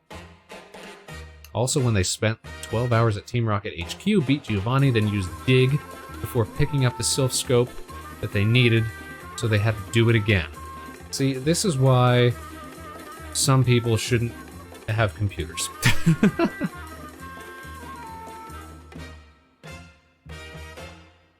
How long did the whole thing take him? Because I was joking at like 120 hours. But if it took him 4 days just to walk down the street, then geez Louise. Okay, so we've got a memory array now.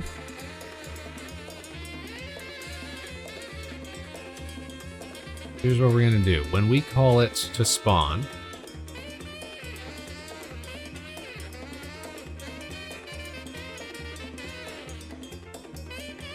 here's what we're gonna do.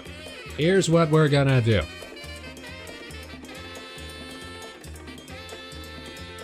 We're going to have to update memory.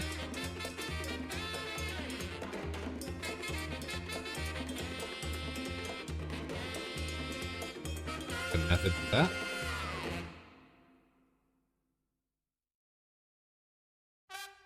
Update memory.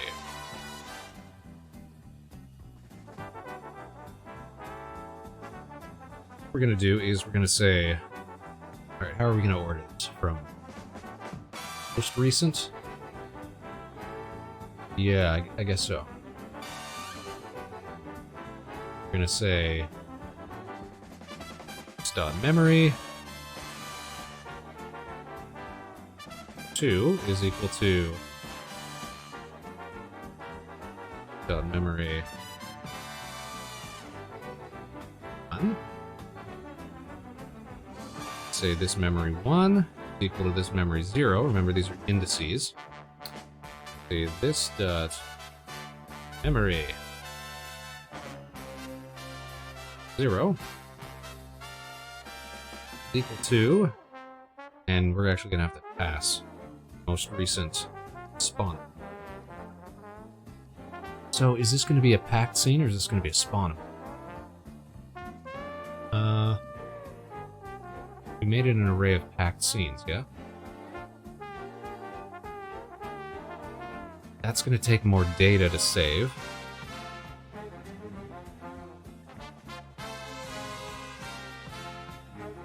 We're casting everything as a spawn. Okay. Spawn.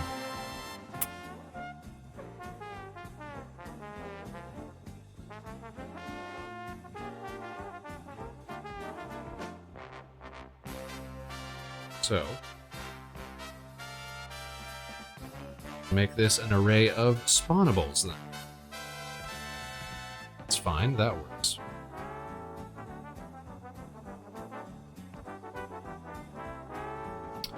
Season 1 of Red version was 16 days, 9 hours, just of fighting over inputs. Hey Vector, how's do you do it, man? How do you ask someone out? You think I got time to be asking people out? Man, who's got time for the ladies, alright? I'm pretty rusty, but I did learn C# in college. JavaScript was my favorite coding language. Well, JavaScript and C# are fairly similar in the way that you write and arrange, what have you. But it seems that's fallen by the wayside. Maybe I could look at Godot and Python. So Godot is C#, but it also has its own scripting language called GDScript, which I don't love because I prefer when, I don't love when game engines invent their own, little scripting languages instead of just using what exists. Like, if you're gonna try to make things quicker and cleaner and work for you, just make custom methods and employ them within your scripting libraries, whatever. And Unity uses C# as well. C# pretty good. I like C# a lot. Python, there's PyEngine, which is a pretty popular game engine for Python development. I've never used it myself, but I know it gets its kudos. I did most of my coding in Unity. Well, there you go. That's C# for you. And honestly, I still prefer Unity to Godot from what I've experienced so far, but I am sticking with Godot for the moment because I like learning new stuff. It's not a huge difference. I just don't like the biggest thing that I find is that when we run the game, I would love to be able to select stuff in the tree and like see it be updated as things are happening. But instead, in order for that to happen, like you can still do that by selecting the remote application here, and here you can see like, oh, here's, you know, stuff being spawned and despawned, and you look at the I find transform values of these, please and thank you. Maybe not. Like I loved in Unity being able to see like all the information in the inspector live as you were doing stuff. I find it harder to do that in Godot, which makes debugging a little more difficult. But you know, not a huge issue. Kind of a huge issue. But we can get over it. Okay, so spawners keep a memory of their spawnables. Why don't we just test that works? We can say, we can actually put this into the current spawn that we're using, and we can say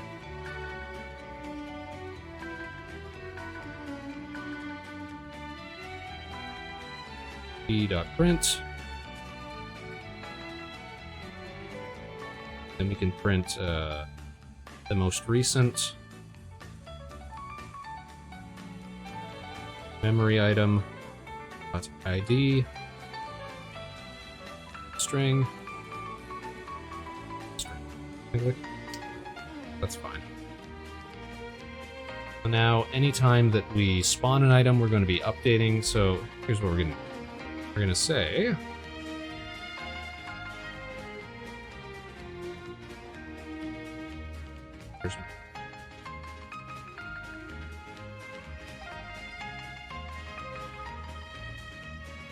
memory updated to give us the ID of what just spawned.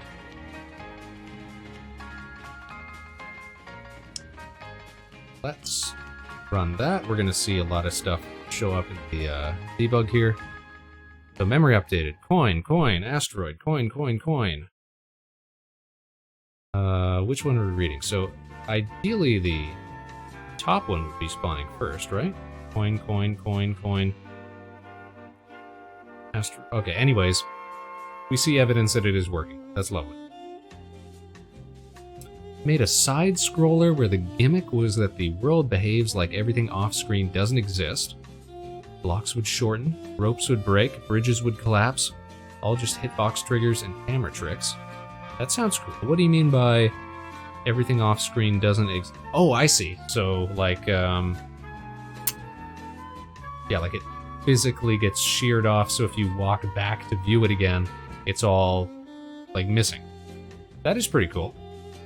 So what you're saying is stuff can only be generated once.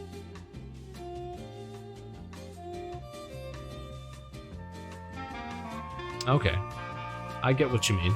That does sound pretty cool. It's basically a keep moving, or the world explodes.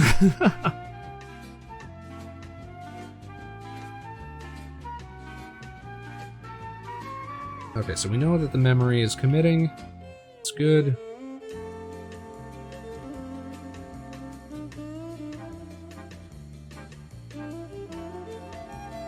Now we've also got the problem where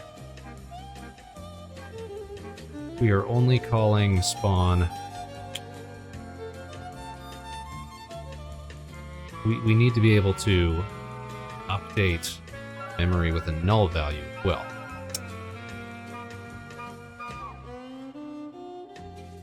So let's see if that works.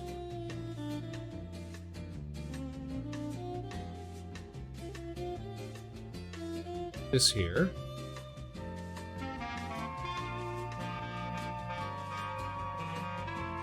This is... Can't actually do that.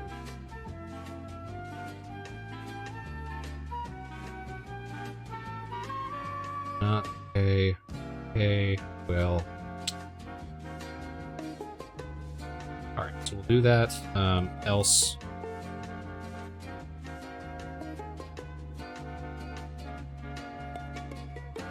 Don't even...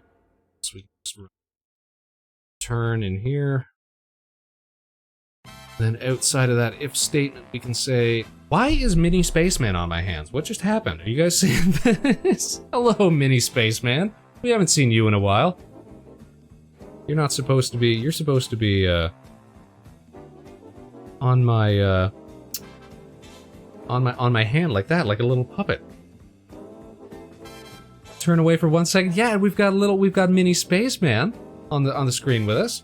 It's been so long since we've seen you, little spaceman. I hope you've been well. He's here to help us. You know, it's good to have someone to talk to run these ideas by. He is just a little guy. He's our very first model that we ever made, that we ever streamed as. Little Vector Spaceman 1.0. Alright, how did you get here and how can we get rid of you, Spaceman? Oh man, we can't even... Alright, I'm gonna have to actively go into YouTube Studio, I think. And we're just gonna drag you out of here. Bye, Spaceman. I don't know how he gets spawned. Every now and then, he accidentally shows up on screen. Which is kind of the best way to have a ventriloquist dummy. Just showing up unannounced and unexpected. Sorry, Squiggle, I missed your message. Basically, my favorite puzzle was a long block that was too heavy to move, but you progress the screen until it's shortened enough to become interactive. That is pretty cool. I like that. Should find a way to incorporate my old model. I think he might be saved in the throwing system among other items. I say you always gotta have good backups. Always gotta have good backups. I would hate to lose any of my early stuff. Vector is the Fallout Vault story of the one dude who was just locked in a vault with a bunch of puppets. You know, I never played a Fallout game.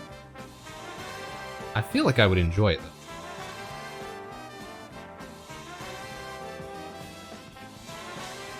Alright, time to check if we can update memory with a null. I'm pretty sure we should be able to.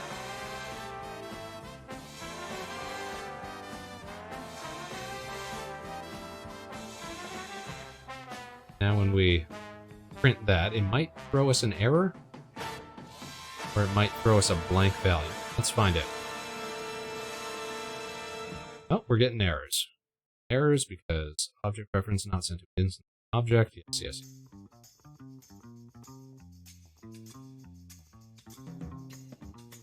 We need to run a check on that.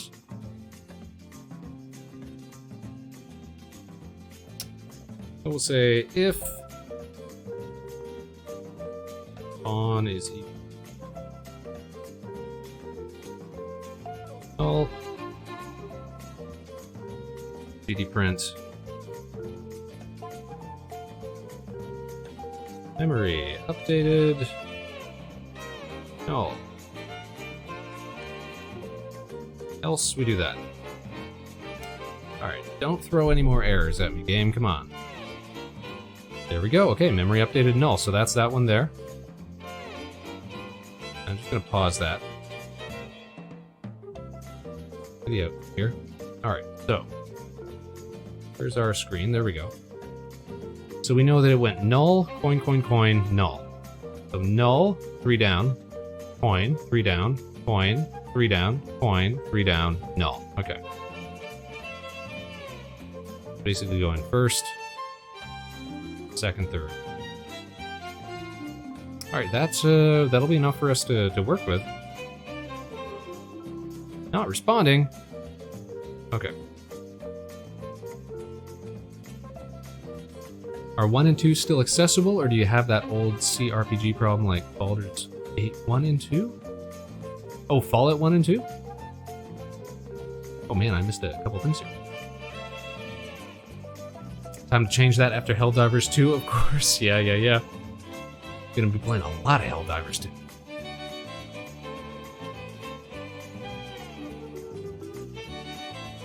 I like the aesthetic of Fallout, but I burned myself out real bad on Fallout 3.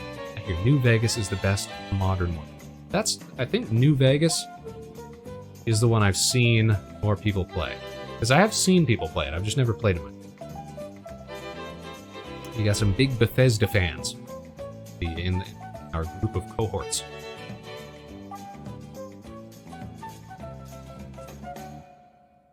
Okay, so we know that we can write null values to memory. That's great.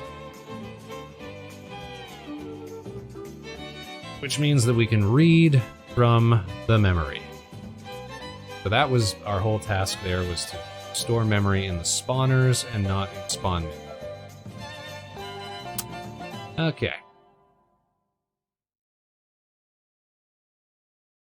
So now we want to switch control from the spawners to the spawn manager. We need to write a spawn function or something.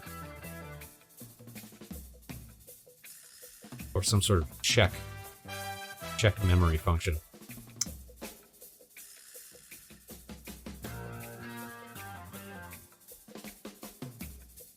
I'll give it a shot. Do like going back to older games. I just want to do a themed month of N64 games in November. Nice, nice. I don't own an N64, but I do own an N64 game. I own a copy of Mario Party 2. That was like my favorite N64 game from back in the day that I would play at like friends' houses, or we'd rent like an N64 every now and then, that sort of thing, on special occasions. I didn't grow up with the consoles until much later. I was like in high school. But yeah, it was the best one. It was the best one because they had little themed outfits for every different map. And that was the coolest thing ever. Am I wrong? I don't feel like I'm wrong.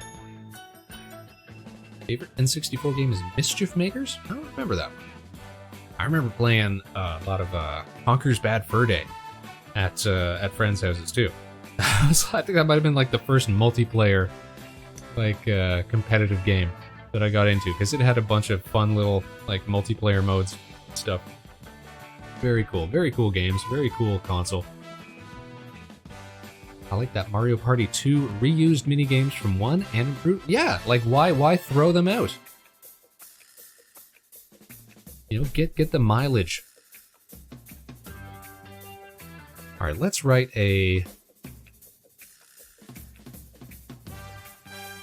some sort of comparator here.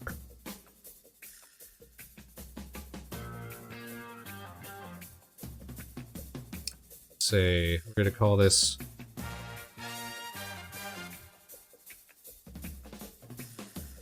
memory check. This might actually not be a void, this might be an int, so that we can specify index.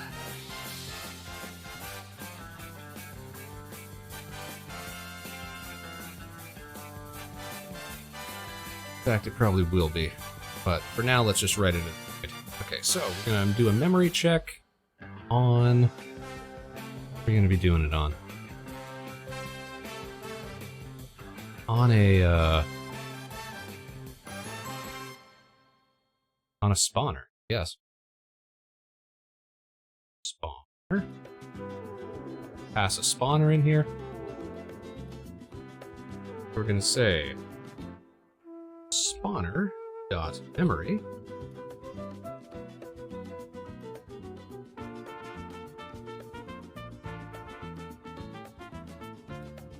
Basically, all right, here's what we're gonna say. If spawner's memory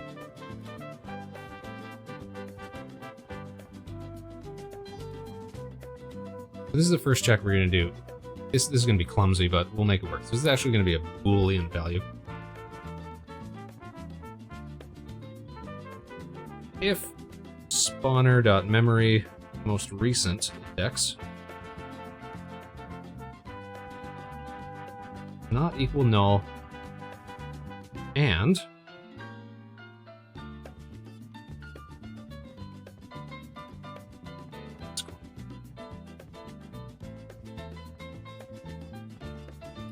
if it is equal to null, we're going to return false. long as we have return values here. Alright, spawner.memory equal to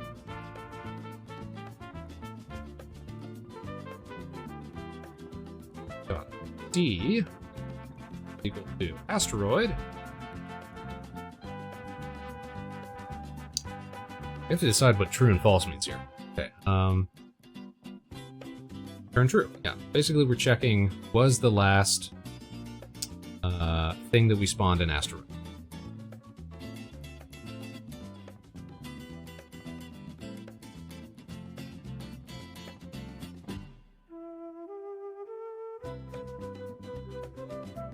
Code pass value.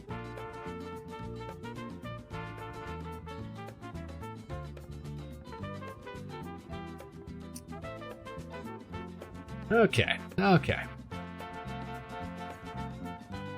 Squiggle says, I've been meaning to Spaceman, what are you doing back? Hold on. What are we hitting that is causing little Spaceman to appear on the screen again?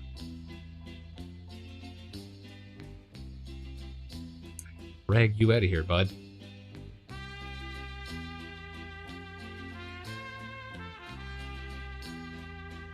Google says, I've been meaning to make a video in defense of asset reuse sequels because I love the PS2 Atlas games, the Yakuza franchise, Majora's Mask. Nothing wrong with it, man. I mean, you know, there's something wrong with it when it becomes apparent that you're just, you know, making shovelware or something, but if you've got models that work, if you've got, you know, effects that work, if you've got textures that work, especially if you're developing for the same console, it's like, why feel the need to completely reiterate? You gotta be lean, this game dev environment. Can't be kept away from the spotlight. Well, clearly he's got ideas that he wants to share with us.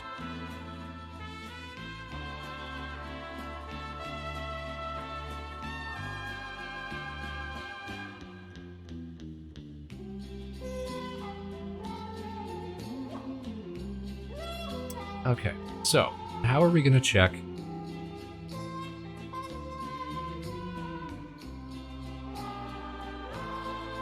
How are we going to check what to spawn for each of our spawners? Let's see. So right now, all we're going to be doing is making sure that asteroids don't spawn one after another. That's our task right now. Then we'll work on making sure they don't spawn in walls. Then we'll make sure they don't spawn in cross formations. And we'll make it nice and clean after the fact, because we'll refactor it so that it all works within the same method. But right now, let's get something working. Blows my mind that Pokemon made new sprites for every game in the 2D era. Well, that I don't mind, because that, well, first of all, like, even from the first generation to the second generation, big step up. Plus, they're developing exclusively for the Game Boy Color at that point, aren't they? I don't know if the Gold, Silver, Crystal even ran on the OG Game Boy. Certainly, Crystal did. Gold and Silver might have. But yeah, I think everybody appreciated the step up in sprite quality. I think there's people who wouldn't mind if they went back to the sprite days. Such an iconic look.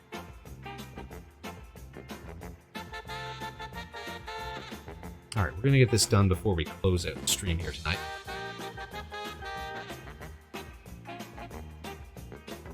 So when the counter reaches less than 0, we're going to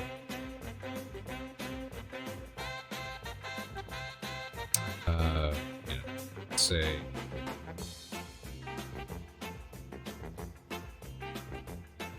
try spawn. Calling it, but hey, we're gonna have to pass through a spawner.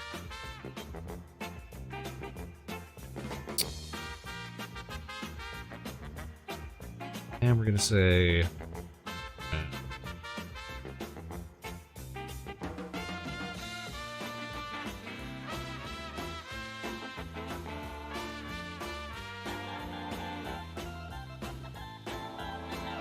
A random number generator. I'm gonna say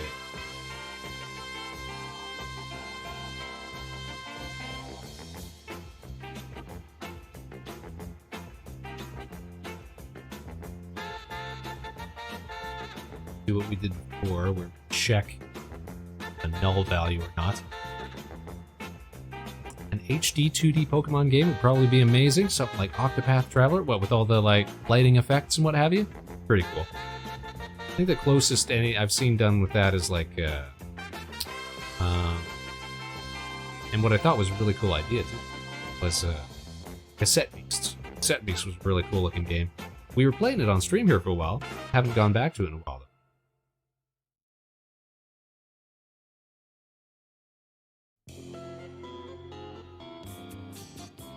Bandy range from 0. Ooh.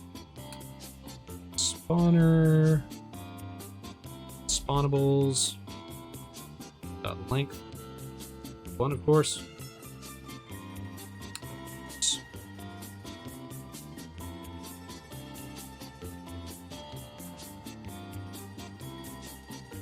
And then we're going to say if.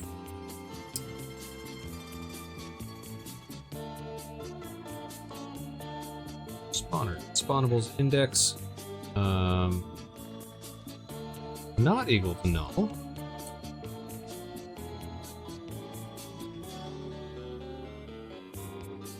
Then we're gonna say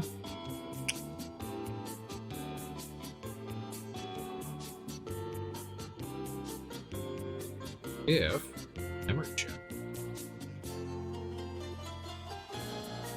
casting the same spawner. Winner. Okay, so here's the real question. Are we going to, when a double asteroid happens,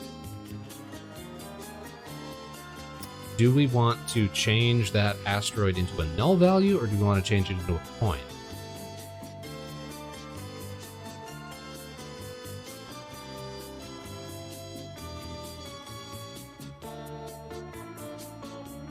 Or do we try to write some other method that would randomize what it gets turned into?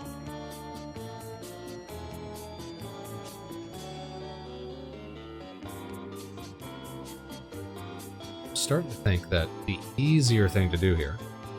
See, we shouldn't...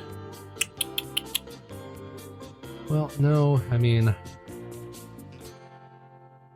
Random decision still works.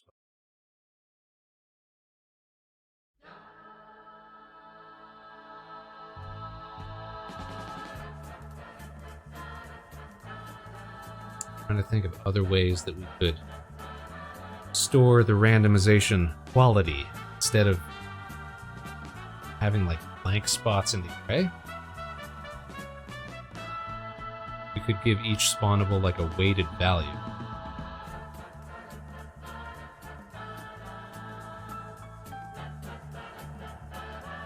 And then we'd have to write something that creates a weighted. We'd still use random number, but thinking of different ways we could do this. I still haven't touched Cassette Beast, but I bought it months ago. It's pretty cool. It reminds me of like conceptually like ideas between like Digimon and Pokemon and maybe like some stuff I've seen from like the BattleNet Mega Man stuff. But combat-wise, it's 100% Pokemon card, that's for sure.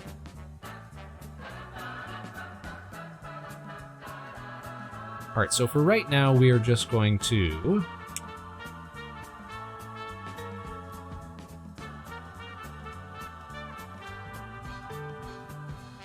return a null value.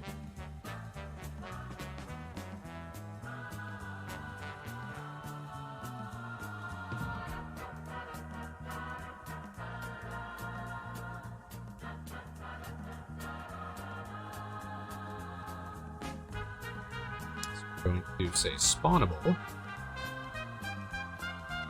If the memory check comes back true, then we're going to return null. Otherwise,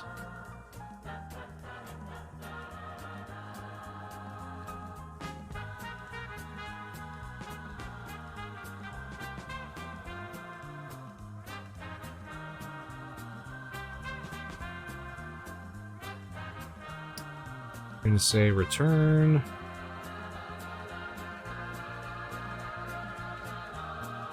And what would it be here? Spawner.spawnables.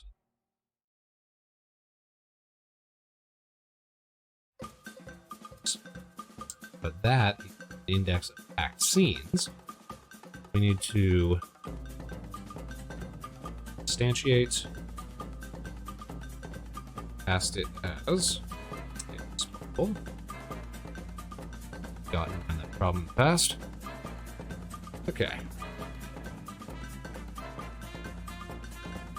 We have to instantiate it? Can we not just call it? We can just call it, but no, we can't just call it. Game always tells us that we can't convert it to spawnable until we instantiate it. Alright, so that's fine.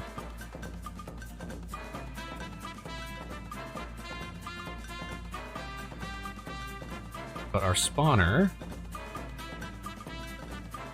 overload method for spawnable takes a spawnable. We're going to add child to spawn, so it's already been instantiated. That's fine. Then we update the memory. Okay, this might actually work for us.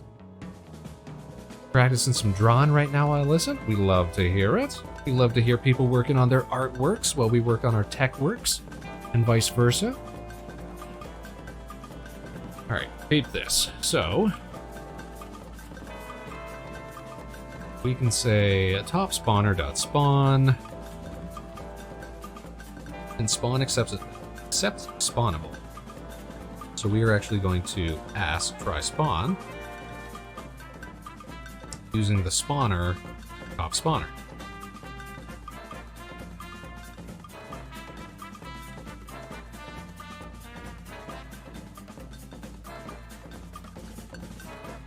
Bracket there.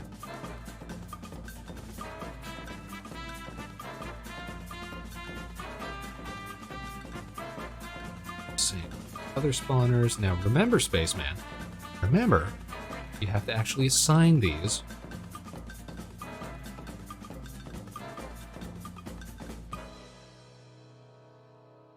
In the inspector, we'll go to set this all.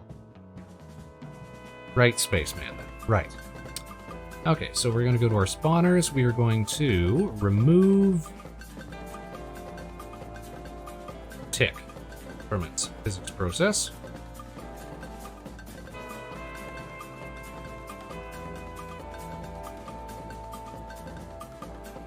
Direction and speed is still the same. ID asteroid. And we give it a spin rate. Okay, that's all the same. Good. Called by tick. Tick is called in spawner. So what we need to do, go to our spawn manager. I'm actually going to make this node 2D inheritance instead of regular node because we are going to put it in the tree. Going into main scene here. We're going to make node 2D. I'm going to call you spawn manager. You here. You're actually going to parent. Please do. Spawn manager. Now we can move the spawn manager around. All our spawners move with it. That's fine. Our spawn manager is going to take a script. Spawn manager script. Bam. Which means it now has a top, middle, and bottom spawner that it's going to accept. So we're going to put top spawner. Bam. Middle spawner. Bam. Bottom spawner. Bam. And now we need frequency. We never passed through frequency, did we? That's something that we're set up here. Spawn manager when you're ready.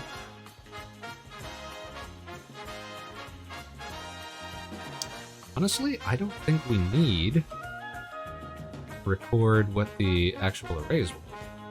Yeah, I said that we might not need that when we were working on it earlier, and I was right. Those can go.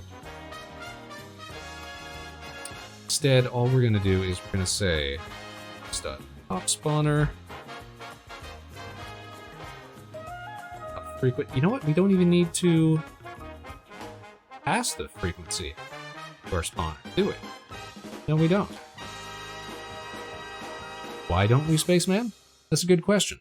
That's a good question, Space Cadet. It's because our spawners aren't actually doing the ticking anymore. Now it's just the spawn manager that's handling that. So we're going to our spawner.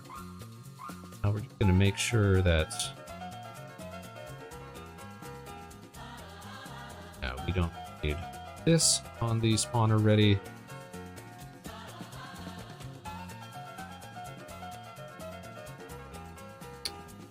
Hey.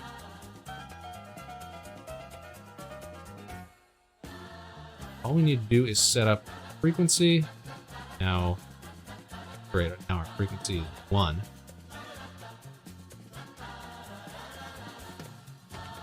Let's just keep that. And fingers crossed, you guys. We're about to see if this works. Or if we're gonna get a bunch of debug errors. We're getting some debug errors. Got 1 coin that came through and then nothing else. Alright. What's the problem here? Object reference not set to an object. Reference not set to an object. Is spawner. Spawner.memory. Why is this set as 1? That should always be 0. There we go.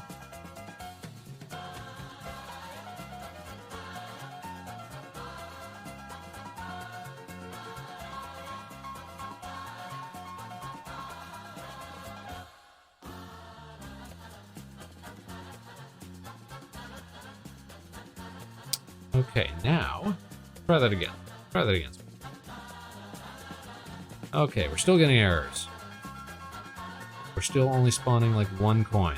Oh, now we're getting more coins. We're getting an asteroid. We're getting an asteroid up there. We're not getting multiple asteroids in a row. Okay. We've reached an issue where once it spawns an asteroid, something bad is happening here. I think it might be because we're not updating the memory properly. So where do we update the memory? It's in the spawner. Update memory null.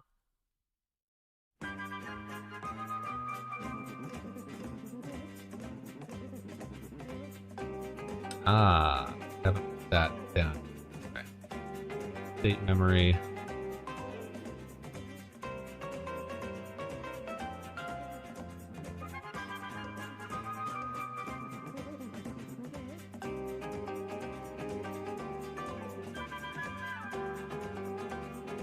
Let's see.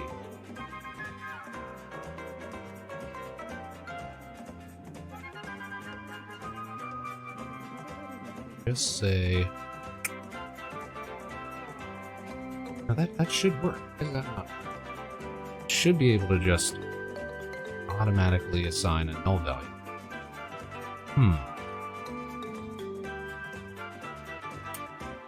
Spawn. Spawn.id asteroid. Okay, here's a problem because we can pass a null value in as spawn here. So that's going to run up against an issue.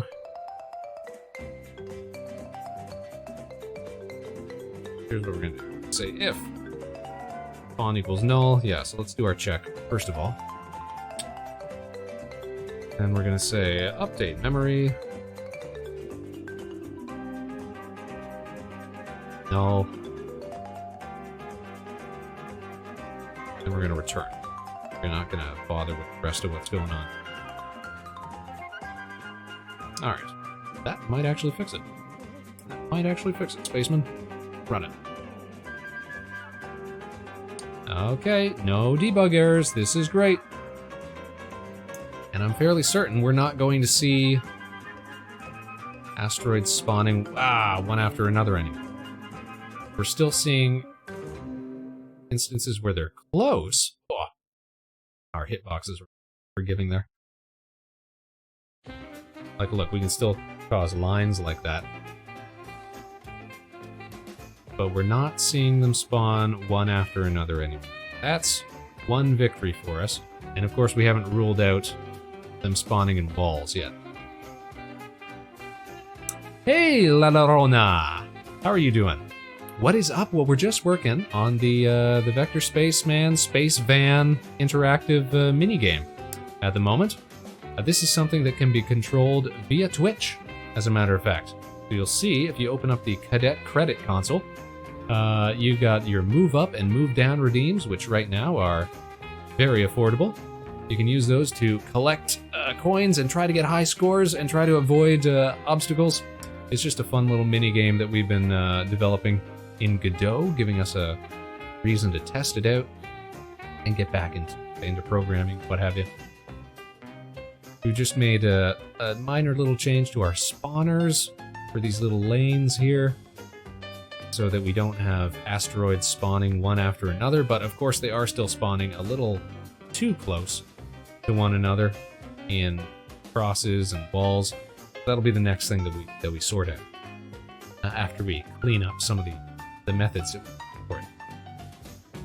But I think that's actually going to be a task for next week's Spaceman, because we're getting near the end of tonight's stream. We made some good progress tonight.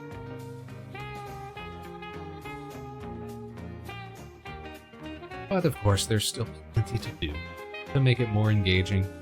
Another thing I'd like to do is make the SPACEVAN move a little more smoothly. Right now it just sort of goes like up and down and what have you. Oh. But we could, if we were so enterprising, make it sort of like sweep and rotate. Make it look like it's actually flying through space. And then of course we can add more stuff flying through the background, and finally we'll get to power-ups and stuff like the magnet that I want to add and the missiles that I want to be able to fire off to break up some of these asteroids, that sort of thing. We did get them spinning tonight at least, that's fun. Alright. Before we call it quits, take a look over on Twitch. See who else is streaming tonight. Maybe go say hello. Be a good neighborly spaceman. Let's see, who can we go say hi to?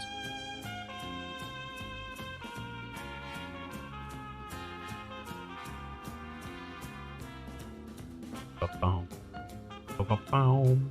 Ba-bum-boom. Ba-boom. You know what? Here's someone we haven't raided in a while. Let's go say hi to friend of the show, Corey Ojo, who just got back from another convention. She's been doing a lot of live appearances, or semi-live appearances, at conventions lately, as her VTuber self. So setting up booths and interacting with, how you say, raid this Vector guy. Yeah, that'd be a good idea. Raid Mini Vector.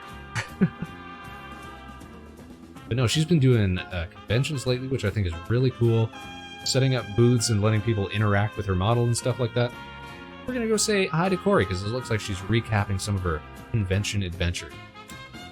So as always, you guys, we're gonna want you to say nice things, be respectful, be on your best behavior. Alright, but check it. We're gonna head on back over to the station screen here. And we're gonna get ready to close out the show, yeah? Yeah. There we go. Let me take my tablet hands off there. I would love to cosplay my VTuber. I should. But I need to use body paint. I would need to make a really cool helmet. That's what I need to do. And get a really cool jacket. And that hardly seems like an imposition, really. It just seems like something I should do. The more that I think about it. Have a good night. Well, thank you so much, Squiggle. Thanks for tuning in. Best of luck with your art projects. Thanks for joining us. Our continuing minigame adventures. Continue these in the coming weeks. Just finished my drawing. Made a doodle of you For shape practice, well, I do have a lot of shapes, but thank you so much. I hope we get to take a gander at it. We love a little Spaceman fan art.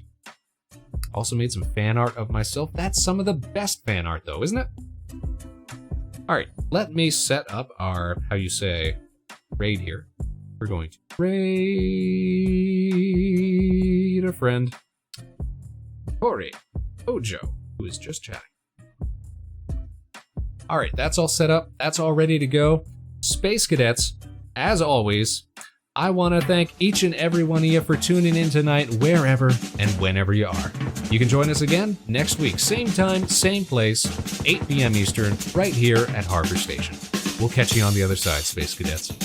Now, until then, of course, no matter what life throws your way, good luck and Godspeed. This is Vector Spaceman signing off.